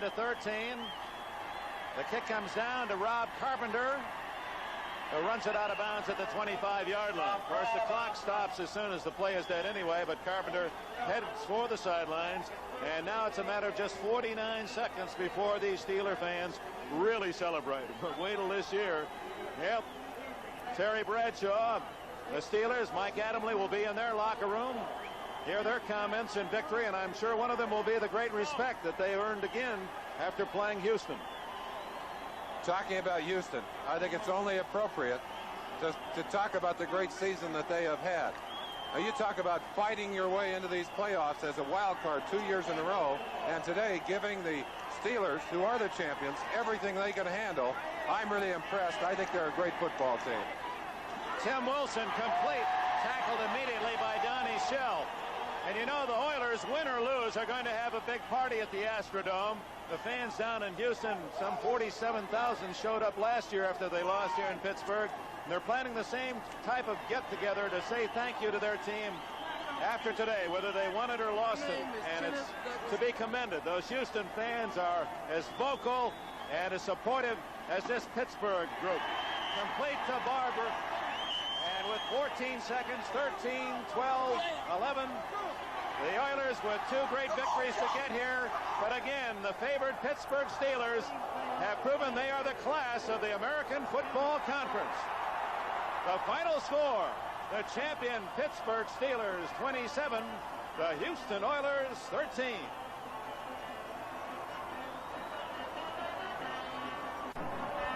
Our thanks to Barney McGinley, Tim Fogarty here in our NBC booth, Coach Sam Rutigliano, and our congratulations to the American Football Conference champions, the Pittsburgh Steelers. Thanks, Joe Costanza, statistical work. Franco Harris, Terry Bradshaw, that defense. The steel curtain, other than the long interception touchdown by Vernon Perry, they technically kept the Oilers out of the end zone. And I think one thing you have to know about these Steelers, they've been working all year to get back into that championship game, that Super Bowl game. They really weren't even very loud and noisy in their locker room last week. I have to wonder whether they're going to celebrate that much today, although I'm sure they're happy about beating a tough Houston team. We do know one thing. Their goal on the season was to get to the Super Bowl and win it again, and that has really helped them. Well, they are going to celebrate. There's the answer to our question, and they deserve to celebrate. They played some great football today. They love the cold weather and the support of Pittsburgh, but they also like to play their last game of the year in warmer climes, and they're on their way to Southern California. We're going to get their comments directly from that Pittsburgh Steeler locker room, and even at that, you can see they carry themselves as champions, but it isn't the boisterous, sophomoric kind of display of emotion that you might expect in other locker rooms at this time of the year and the importance of this game. Well, they are real professionals, and I think one of the things that helps them so much in the playoffs is that they start the season expecting to be in the playoffs. A lot of teams start the season hoping to be in the playoffs, so that when the Steelers get here, it's something they have prepared the whole year for. Bradshaw and that whole group, they kind of just fought their way through the end of the season, waiting for the chance to play for the money. Now they have a chance to go to Pasadena and do it. You've said it so many times, teams reflect the character and personality of their coach, and so it is. You saw Chuck Noll walking almost like he was someone that wandered in off the street. No one paying a lot of attention, showing no emotion, but you know inside the great joy he must be feeling because he's an outstanding coach. In fact, since 1972, the first year the Steelers were in the playoffs, his teams have the best record of any National Football League team. So stay tuned. We're going to meet the champion Steelers on the Budweiser NFL Report right after these words. Promotional fee has been paid to NBC. Super Bowl, but this was the play that people won't soon forget in this game. It was the touchdown that wasn't, as the Steelers went ahead and beat the Oilers 27-13. This is the Budweiser NFL Report, brought to you today by Budweiser. For all you do, this Bud's for you. Hello again, everyone. Bryant Gumbel welcoming you back to NFL 79 headquarters. Our final today in the AFC Championship, Steelers 27, Oilers 13. That controversial play, the very big item of this football game. To that end, we're going to effort an interview with Vito Stellino. He works for the Pittsburgh Post-Gazette. He is the pool reporter who will talk to the officials involved. Mike Adamley will try to have an interview with him. Along with that, Mike is in the Pittsburgh dressing room. We'll get some of their comments. Sam Nover in the Houston dressing room will have some of their comments, too. As far as the game was concerned, it was tight all the way, which is why that play loomed so big. That man, Earl Campbell, did not have a very good afternoon. 17 carries, 14 yards. But it was the Oilers, using last week's star, who got on the board first with a big break.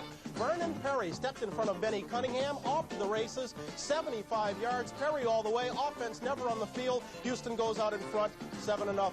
But Terry Bradshaw isn't one to let his mistakes get him down. Bradshaw operating under pressure here, drifts out of the pocket, and then picks up 25 yards. This set up Pittsburgh's first score, a Matt Barr field goal, cut the margin to 7-3. Still in the first quarter, Dan Pastorini playing well up top. Number 47, Ronnie Coleman, down to the 32-yard line here. Houston got a fresh field goal. That made it 10-3. Then in the second quarter, Pittsburgh ball, 3rd and 6. Dante up top again, touchdown, Benny Cunningham. That tied it at 10, a 16-yard score. Still in the second quarter, 3rd and 17, Houston. Pastorini looks and finds Mike Renfro, but when he's hit by 31, Donnie Shelley stripped for the ball. Mel Blunt picks up the interception. It begins a Pittsburgh scoring drive. Before the half is out, it's Bradshaw once more to the offense. He was 19 for 30, 219 yards in the day. Touchdown strike here to Stallworth. Then the big play of the game. 1st and 10 from the 7. Pastorini throws what is a touchdown pass to Mike Renfro. Watch the feet. Both feet come down inbounds, but the 3 officials involved rule no score, and Bum Phillips feels the agony there on the sideline as Jim Tunney waves off what would have been a tie ball game. Houston has to settle for just a field goal and trailed 17-13. We look at it one more time. A very, very big play indeed. Ron Johnson screening the officials off the play, but there's no doubt that number 82 has both feet down. Still trying to come back, 4 points down. Pastorini looks and finds Guido Merkins over the middle, but then a crucial fumble, and it's Donnie Shell who comes up with the ball. Pittsburgh recovers, and then they drive, get this score. Blyer from 4 yards out, making the final 27-13 for the 4th time in the last 6 years. The Pittsburgh Steelers, members of Titletown, USA, are in the Super Bowl. We're going to come back. A lot of post-game comments, a lot of highlights, all that and more after this word from Budweiser.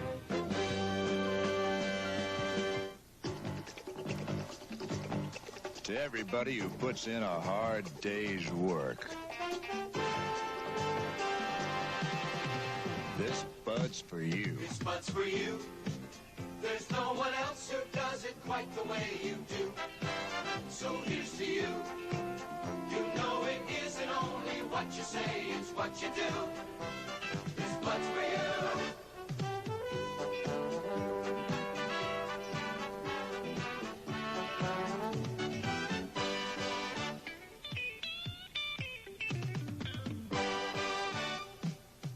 This Bud's for you.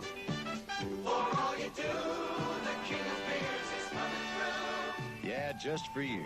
That distinctively clean, crisp taste that says Budweiser. For all you do. Hey, this Bud's for you. From top to bottom, from drafting to execution, the Steelers are indeed the team of the 80s, but the architect, the man in charge on the field, is Chuck Noll. He's with Mike Adamle right now. Michael? Well, Brian, I'm with another successful victory in AFC Championship. Chuck, your perceptions of the game? Well, you know, going into this game, we had a great deal of respect for Houston, and we still have a great deal of respect for them. But this football team wanted it very badly, and they played very, very hard. We were able to come up with some big plays defensively and big plays offensively, and I think that was the difference. It was a tough defensive game, both sides. It seems historically a lot of AFC Championship games have been decided by controversial calls. Today, Mike Renfro caught a ball over Ron Johnson. Where were you when that call was made? I was on the sideline. I have no idea what happened. I trust the officials were on the call. Do you think officials are conscious of the fact there was an onside kick in the game in the Astrodome that went against you, that you could have been in a position to win the game? Are they conscious of maybe making up for a call like that? I have no idea. Why, was this a bad call? I didn't see it. I thought it was called on the spot, and there was some discussion. I don't know what happened. From about 4 different angles, it was a obvious touchdowns, but I don't think it tarnishes the victory at all. Again, congratulations, Coach. Right now, let's go back to Brian Gumbel in New York, and we'll get Terry Bradshaw, Franco Harris, and a couple other guys. Thanks, Coach. Okay, Mike, thank you very much indeed. From all different angles, it did look like a Houston touchdown, but it'll never appear in the books. We're going to come back with some more comments, some more looks at that touchdown, right after this word from Budweiser. People always say you talk funny, but when you talk about Natural Light beer, you make sense. To all my fans and fannies, I thank you. Natural Light does have a taste all its own, because there's nothing artificial in this beer. Just the finest natural ingredients, including lots of barley malt, for a fuller taste and a less filling beer. Look at it. Taste Natural Light. The difference is what we put in, and don't put in. This is no laboratory light, beer. This is natural light. Me, I take care of myself. Here and here. That's why I use Skin Bracer from Menon. It's for men who take care of their skin every day. You have to. Shaving is rough. Skin Bracer tightens your pores. That's the tingle. It refreshes your skin and smooths it. Hey, it's not cologne. It's skin care that feels good. You need that after shaving. You smell terrific. Thanks. I needed that. Menon Skin Bracer takes care of men who take care of their skin. Championship clubs are always characterized by outstanding talent and outstanding leadership. Pittsburgh is on the field. Leadership on defense provided by Joe Green. On offense by Terry Bradshaw. Mike Adamle has the two of them now. Mike? Two of the stars of today's game, Terry Bradshaw, Joe Green. You were awarded a game ball for your key playing today. Last year, the Houston Oilers were just happy to be here. This year, they were a little bit better prepared. Did you feel that the game would be as tough as it was physically? Yes, I did. They were prepared, and they played a tremendous ball game. They played their hearts out, and it's just too bad that things happened the way they did for them. Yeah. Joe, you know, one of the key ingredients, I guess, of the Steelers' success has been Coach Chuck Noll, a quiet man. Yet a lot of his success has been his relationship with all the players, but in particular the black players. You have been transferred from Mean Joe Green, a guy out of North Texas State, to one of the real leaders of the Steelers team. What has your relationship been with Coach Noll? Well, over the years, I tried to play defensive tackle, and I've eroded into other roles other than that, and primarily because I've been around long enough, and I can be a leader to some of the young guys to try to transpose to them some of the information that Chuck has given to me and the ball club. Okay. Joe, congratulations. Thanks a lot. Thanks, Mike. Okay, Terry, last week Vernon Perry had a sensational game. 4 interceptions. Today you went out, you threw right in his direction. He picked you off for 75 yards. He did. He really did. What happened on the play was I had a hook to Benny, and when Benny planted, he leaned to the right, and I threw the ball right at him. Well, actually, the reason he was leaning was because he was pushing to the left because he felt Perry coming.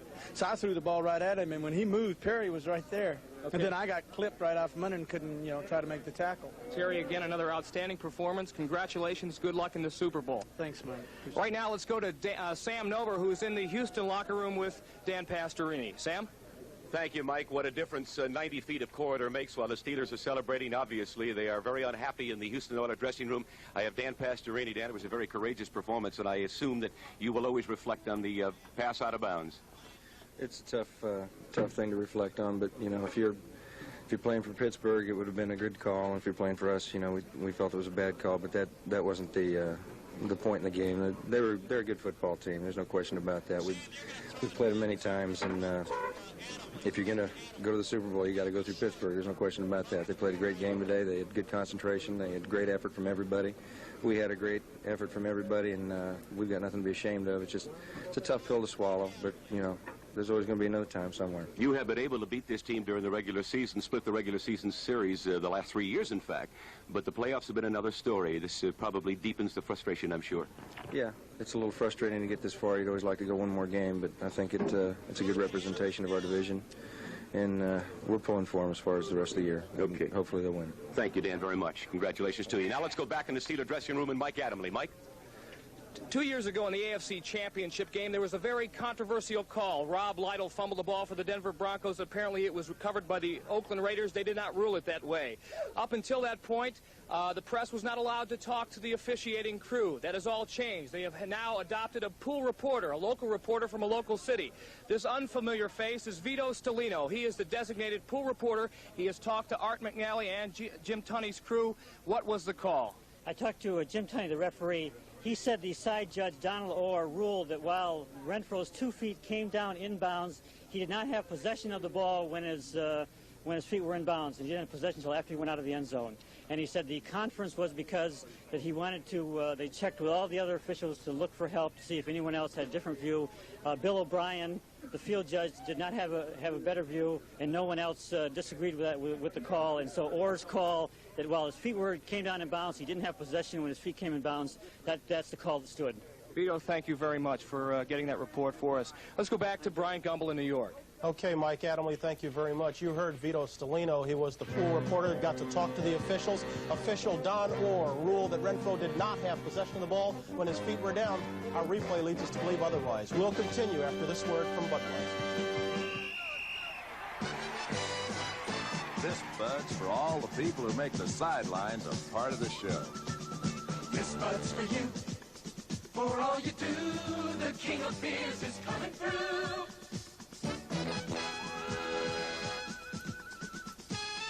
Yeah, just for you, that distinctively clean, crisp taste that says Budweiser. For all you do, this Bud's for you. Sharp razor blades are designed to give you a closer shave. Great for my beard, but can still be irritating to my skin. So I help protect my skin with Rise. Rise is thicker than the leading foam.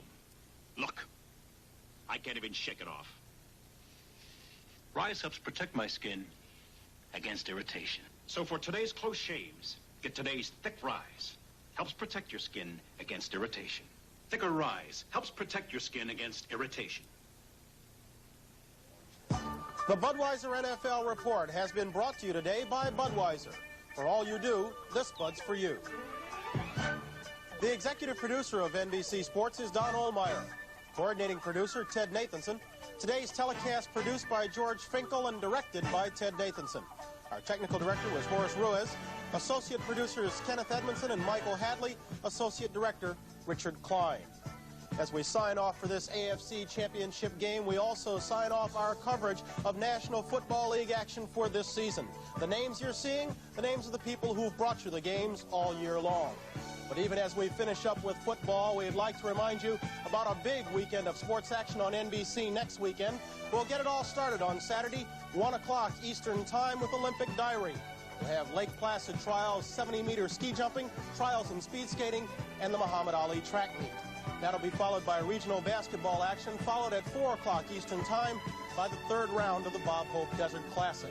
That's only on Saturday. We'll come back on Sunday, 1 o'clock Eastern Time, a nationally televised collegiate basketball game between the highly ranked Syracuse Ball Club going against the Purdue Boilermakers. That'll be followed at 3 Eastern Time by the premiere third season of Sports World. That followed at 4:30 Eastern Time by the final round of the Bob Hope Desert Classic from Palm Springs, California. So it's a big weekend of sports action on NBC right here coming to you next weekend. But for now, from all of us who have brought you football all year long, our thanks for being with us. Brian Gumbel saying, have a nice afternoon.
This has been a presentation of NBC Sports, network of the 1980 Olympics. We're proud to bring you the best in sports television. My CTV post-game show is brought to you by your nearby Giant Eagle supermarket and 44 Giant Eagle stores throughout the Pittsburgh area.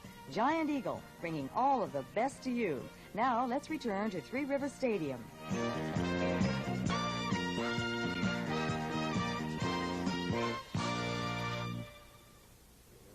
This is Dee Thompson in the Steeler locker room. We're standing here with a face that may be unfamiliar to a lot of you, but it's number 49, Dwayne Woodruff, a rookie, who before this season started, never dreamed he would be with the Pittsburgh Steelers. How's it feel now, Dwayne, to be in a championship locker room? Oh, it just feels great. Only thing I can try to explain how it feels is, you know, all the football players across the nation, how they dreamed it would feel. It's everything that is. And it's really a super experience. I noticed after you had your interception just before the half, you wanted to keep the game ball. Oh, definitely. I hung on to it all the way till I got off the field and gave it to our trainer, and I'll keep that ball. You know, it's a thrill for anybody, but there's money involved in here, too. $14,000 at least here, $32,000 out of the Super Bowl. I bet you it almost equals your paycheck, huh? No, it exceeds my paycheck. You know, it's, you know, that too, but, you know, it's more than money. It's a team thing, and, you know, you never realize how great a bunch of guys these are with Ron Johnson and Mel Blount and JT and Zach. And, you know, you become so close, so close like a family. And it's really a super experience to be around all these guys to go to a thing such as the Super Bowl. Well, it's going to be a great thrill. I'm sure you're going to be looking forward to it. Oh, and definitely. Enjoy yourself. Definitely. All the way. Ronnie, can you come up here for a minute, please? Ron Johnson right here. Ron Johnson was involved in that controversial call that the network was talking about earlier. Ronnie, was it a touchdown the way you could see it? They're saying it was because he had both feet in. Well, the way I seen it, I didn't think it was a touchdown at the time, but when I saw the replay, the play was a lot closer than it appeared to be on the field. I still don't feel that it was a touchdown, though. Well, at least you won. I guess it's a thrill to be going back to the Super Bowl again. Oh, definitely. My second year going back to the Super Bowl, I'm looking forward to being there. I'm really glad to be a part of it all. Okay, we'll be back with more guests. Sam Nova will be back with more guests right after this message.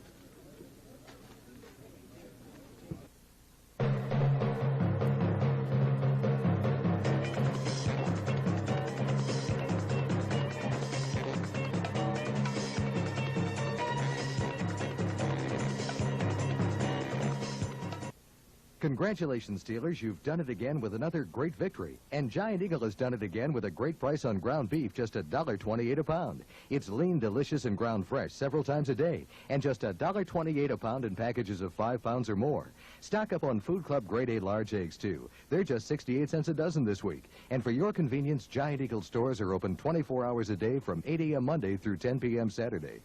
Giant Eagle, bringing all the best to you. Hello, Rusty Jones. Hi, I'm Rusty Jones. And you know what? I'm the one new car option you can buy that'll appreciate in value. That's right, because I'll stay with your new car as long as you own it. Winter and summer, day and night, not even a coffee break. Working to save your car from rust. And a rust-free car is worth more. So at New Car Time, insist on Rusty Jones Rust Proof. Hello, Rusty Jones. Goodbye, Rusty Cars. Sam Nover back in the victorious Steeler dressing room.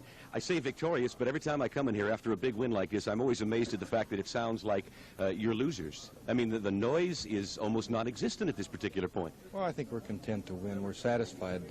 I thought it took a great effort from our football team to beat Houston today because Houston was very emotional and very physical, and they always have been on defense. So the fact that we moved the ball, especially in the first half, very well, scored 17 points, makes me proud of our team. Mike Webster probably assisted in controlling the line as well as the Steelers have against the Houston Oilers, because you told me you didn't think they played as well in this particular game as they did in the one Monday night game down in Houston. Well, it has a lot to do with your game plan. Terry never gets enough credit for application of his game plan. In the last 2 games against Miami and Houston today, and last year in the playoffs, he's just been outstanding as far as changing things up, little run, little pass, little play action, stuff like that. It all helps against the 33 and makes our job a lot easier. And you pick up chunks of yardage, you get ball possession, and you score points. Mike, as our viewers may have seen just a few moments ago, I was in the Houston Oilers dressing room, and Elvin Bethea and Dan Pastorini and a few other Oilers were shedding tears. Rightfully, I guess justifiably so, in as much as these guys put their heart and soul into this ballgame. Well, I feel bad for them in that respect because they are champions. They are men that play with everything that they have. You know, Pastorini never gets enough credit. You know, the guy comes back from being hurt actually in the game, and probably hurt pretty bad, but he still sucked it up and came back out because he wanted to be a part of a victory. But Houston's coming on, and their future is bright. Mike, the Super Bowl is almost anticlimactic. Don't you think? Tampa Bay or Los Angeles? No, you can never say that. Not for me. It's never going to be anticlimactic because that's what it's all about. You have to take it one step at a time, and that's the game that's the most important for us right now. Okay. Regardless of who we're going to play, Tampa Bay or Los Angeles, they're both going to have a great defense, so my work is cut out for me. Super job. Thanks again, Mike. Appreciate it. Lenny, can we get you up here? Lynn Swan, come on, give you a lift up here. Well, you've been here so often, I guess it's almost second nature now, doesn't it? And it feels good, especially going out to Pasadena. USC won the Rose Bowl, and now we're going to go out and try and win the Super Bowl. Mike Webster said he felt that the Houston Oilers did not play as well today as they did in the Monday night victory at Houston. Do you share that sentiment, or do you think they perhaps wanted it even more? I share that sentiment. I don't think they executed as well as they did on Monday night. I think there's no denying that they wanted the ball game very, very much. They played well enough, but defensively, we were able to shut them down pretty well. Offensively, we played good. We didn't play the greatest playoff game, of all time. We could have played better. We made mistakes, but we overcame them. Lynn, Chuck Noll always talks about big plays, and Vernon Perry made what appeared to be, or was going to be, the biggest play of the football game 2.5 minutes into the game. What were you guys thinking? That play looked too big. Yeah. He picked it off and ran for a touchdown, and you have flashbacks of what happened in San Diego where he picks off 4 and he blocks a field goal and almost takes that one in for a touchdown. But fortunately, our team has depth of character. And we rallied around the mistake and said, hey, we won't let it get us down. We came back. Offense got some points. Defense held them. And we were able to win the ball game. The neutralizing of Earl Campbell is a story in itself. I don't know what the final stats are, but when I came down to the field, it was like 15 yards and 17 carries. That's incredible. One of the defensive linemen came over to me and told me that he had 17 yards on 19 carries. Wow. And you have to figure part of that is because he is hurt. And he's probably suffering a little bit with his injury. But you still have to say it's great defense. Our line held him. They gang tackled him, made sure he couldn't get the extra yardage, and they hit him hard. The secondary of Houston, rather effective, I thought, except for the touchdown passes they allowed. But I think in amount of completions for Brad, it might have been a very difficult afternoon for you guys. Well, I don't think throwing the ball was that difficult. We took the short passes. We tried to go deep a number of times. They put some good pressure on Brad, and we weren't successful as often deep as we would like to have been. But we had a lot of open area in the middle of the field. We had some backs open, and and the running game was working good for us. So instead of trying to force it and push, we just took things nice and easy, conservative offensive game plan, and we scored. Well, you and Bernadette will see a lot of friends and neighbors and family when you go back to Southern California, won't you? Going home back to the Rose Bowl. Okay, babe. Thanks very much. Thank you. Lynn Swan of the Steelers will return to the Steeler dressing room, have more of the celebration here in the Steeler dressing room right after this.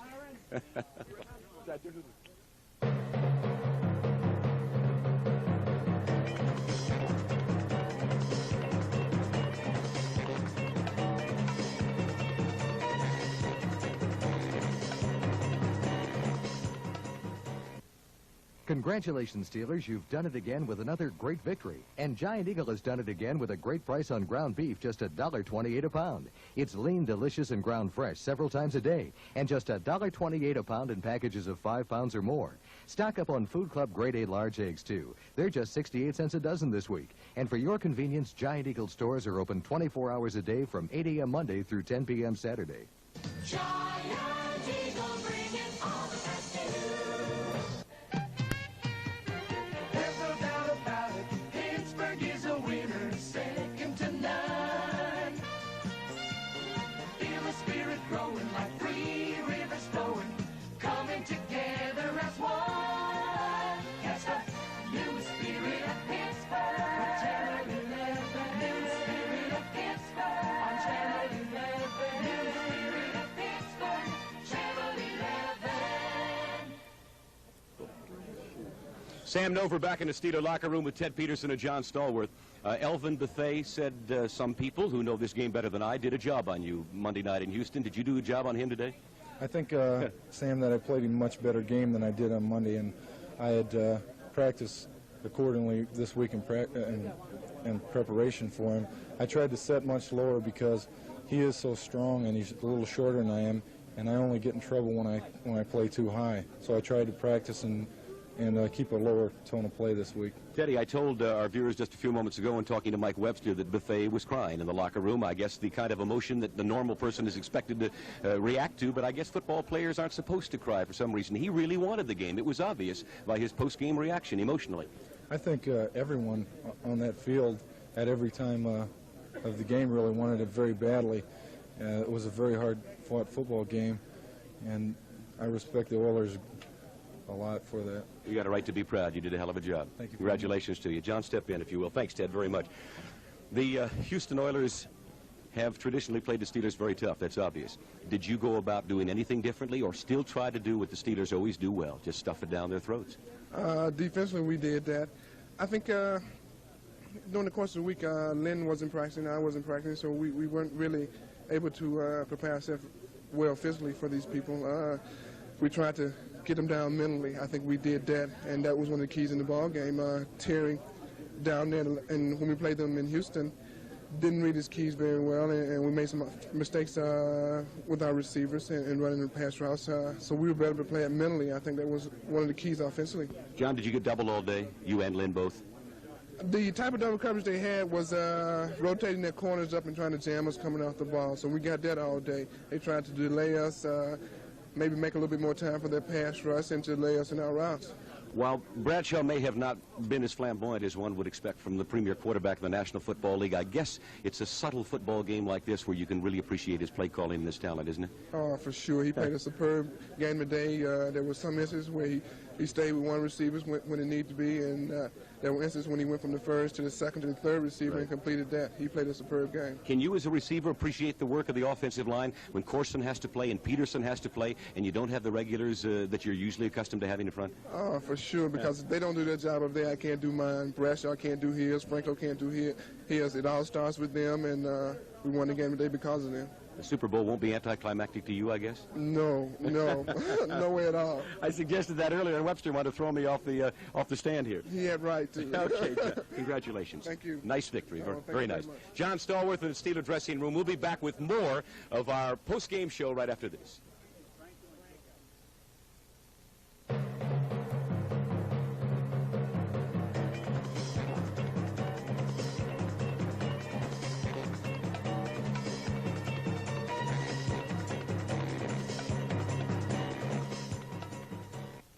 Congratulations, Steelers. You've done it again with another great victory. And Giant Eagle has done it again with a great price on ground beef, just $1.28 a pound. It's lean, delicious, and ground fresh several times a day. And just $1.28 a pound in packages of 5 pounds or more. Stock up on Food Club Grade A large eggs, too. They're just 68 cents a dozen this week. And for your convenience, Giant Eagle stores are open 24 hours a day from 8 a.m. Monday through 10 p.m. Saturday. Giant Eagle, bringing all the best to you. Dave Kelly, Steel City News. Whenever one of us gets ripped off, we all get ripped off. My job is to call attention to the crooks and the liars that are doing it to us. Mary Rob Jackson. I love the people stories. I get to go out and be part of people's lives in a very special way. Jack Edson. First of all, I'm a journalist, I'm a reporter, but I'm glad there's no law that says I can't have a good time with it. The people of Steel City News. Your kind of people. Your kind of news. Sam Nover back in the Steeler locker room with J.T. Thomas and Franco Harris. And I guess as a Steeler fan, we would all feel good for every one of the Steelers. But you have to feel particularly good about going to Super Bowl 14 for this gentleman, J.T. Thomas, who a year ago didn't know if he'd ever come back to play in a football game, let alone a Super Bowl. Yes, you're right, Sam. It has been, I think, a big blessing in my life. And basically, I'm happy to be here. Last year, I was in the stands watching this game and walking around congratulating the players. And like I say, it's something I worked for I guess ever since last November, try to come back and play, and I say I'm very thankful. Though. Jimmy, the fact that you came back as a cornerback and had to play safety when Wagner went down, I think that's just an inspiration to everybody in the defensive unit, the fact that you did it. Well, I had a lot of input from everybody. My teammates, they got behind me, encouraging me, the coaching, and it took a lot of time working with me, and, we just kind of put it all together at the right time, and here we go to California. Would you say... We're glad JT's back, too. You bet you are. Franco, would you say that this was as difficult a tough-hitting football game as a typical Pittsburgh-Houston game, or did this seem to lack something? I tell you, Sam, it was tough hitting as far as I'm concerned. Okay. Okay, I don't know. You earned your 85 yards. I don't know what you saw, but I know what I felt. And I thought it was a really good game, and it just went down to the last minute, and even with a minute to go, we were only up by 7 and going on 3rd down, and you still feel a little scared, okay, that something might happen. And then when Rocky crossed that goal line, then there it was. We had that feeling that, hey, Pasadena, here we come. Franco, there's got to be some poetic justice in the fact that Blyer makes a big pass reception on the final drive and gets the touchdown that clinches it, inasmuch as if Sidney is healthy, you got to think he's going to play most of the day. Well, Sidney wasn't healthy today, and Rocky came in, and most of the year Rocky wasn't healthy, but Rocky came in today and just had a fantastic game. Like a real great thing about a person is when he can make a big play. Right. And those two plays you said right there were big plays, and Rocky made them both, and I mean, I just feel very excited about it. I don't know if you stop and try to psychoanalyze it, but you talk about big plays. You have been the biggest football player in the history of this franchise, and you hold a lot of records now as regards touchdowns and rushing yardage and all of that. What is it about big football games and important games that you get yourself geared? Well, let's enjoy it. I mean, this game today, even though you get nervous and like you're scared, really can't wait until it's here and until you can play. And I'm just very excited about it. And first of all, happy that we're in a position that where we can play. And since we are, I just want to go ahead and go all out and play very hard and enjoy it and win. And luckily, we know we've been able to do that. You have indeed. Congratulations. We'll see you in Pasadena, buddy. Thanks, Franco, very much. Sam, one final step before we close. Earl Campbell, 17 attempts today for only 15 yards. Houston only gained 25 yards on the ground. That shows you that this team is built on defense. Unbelievable defensive effort by the Steelers. The Houston Oilers were game and a remarkable football team, and I think the emotion that I saw in the Houston dressing room is symbolic of the fact that these guys wanted it every bit as badly as anybody in this dressing room, and today Pittsburgh was a better team, D. Yep, well, we're going for number 4, Pasadena now. We'll see you all in Pasadena. Hope you enjoyed our extended post-game report from NBC's, and we'll see you during the course of the week with more reports on the 1979 Pittsburgh Steelers, the AFC champions, headed for Super Bowl. This shot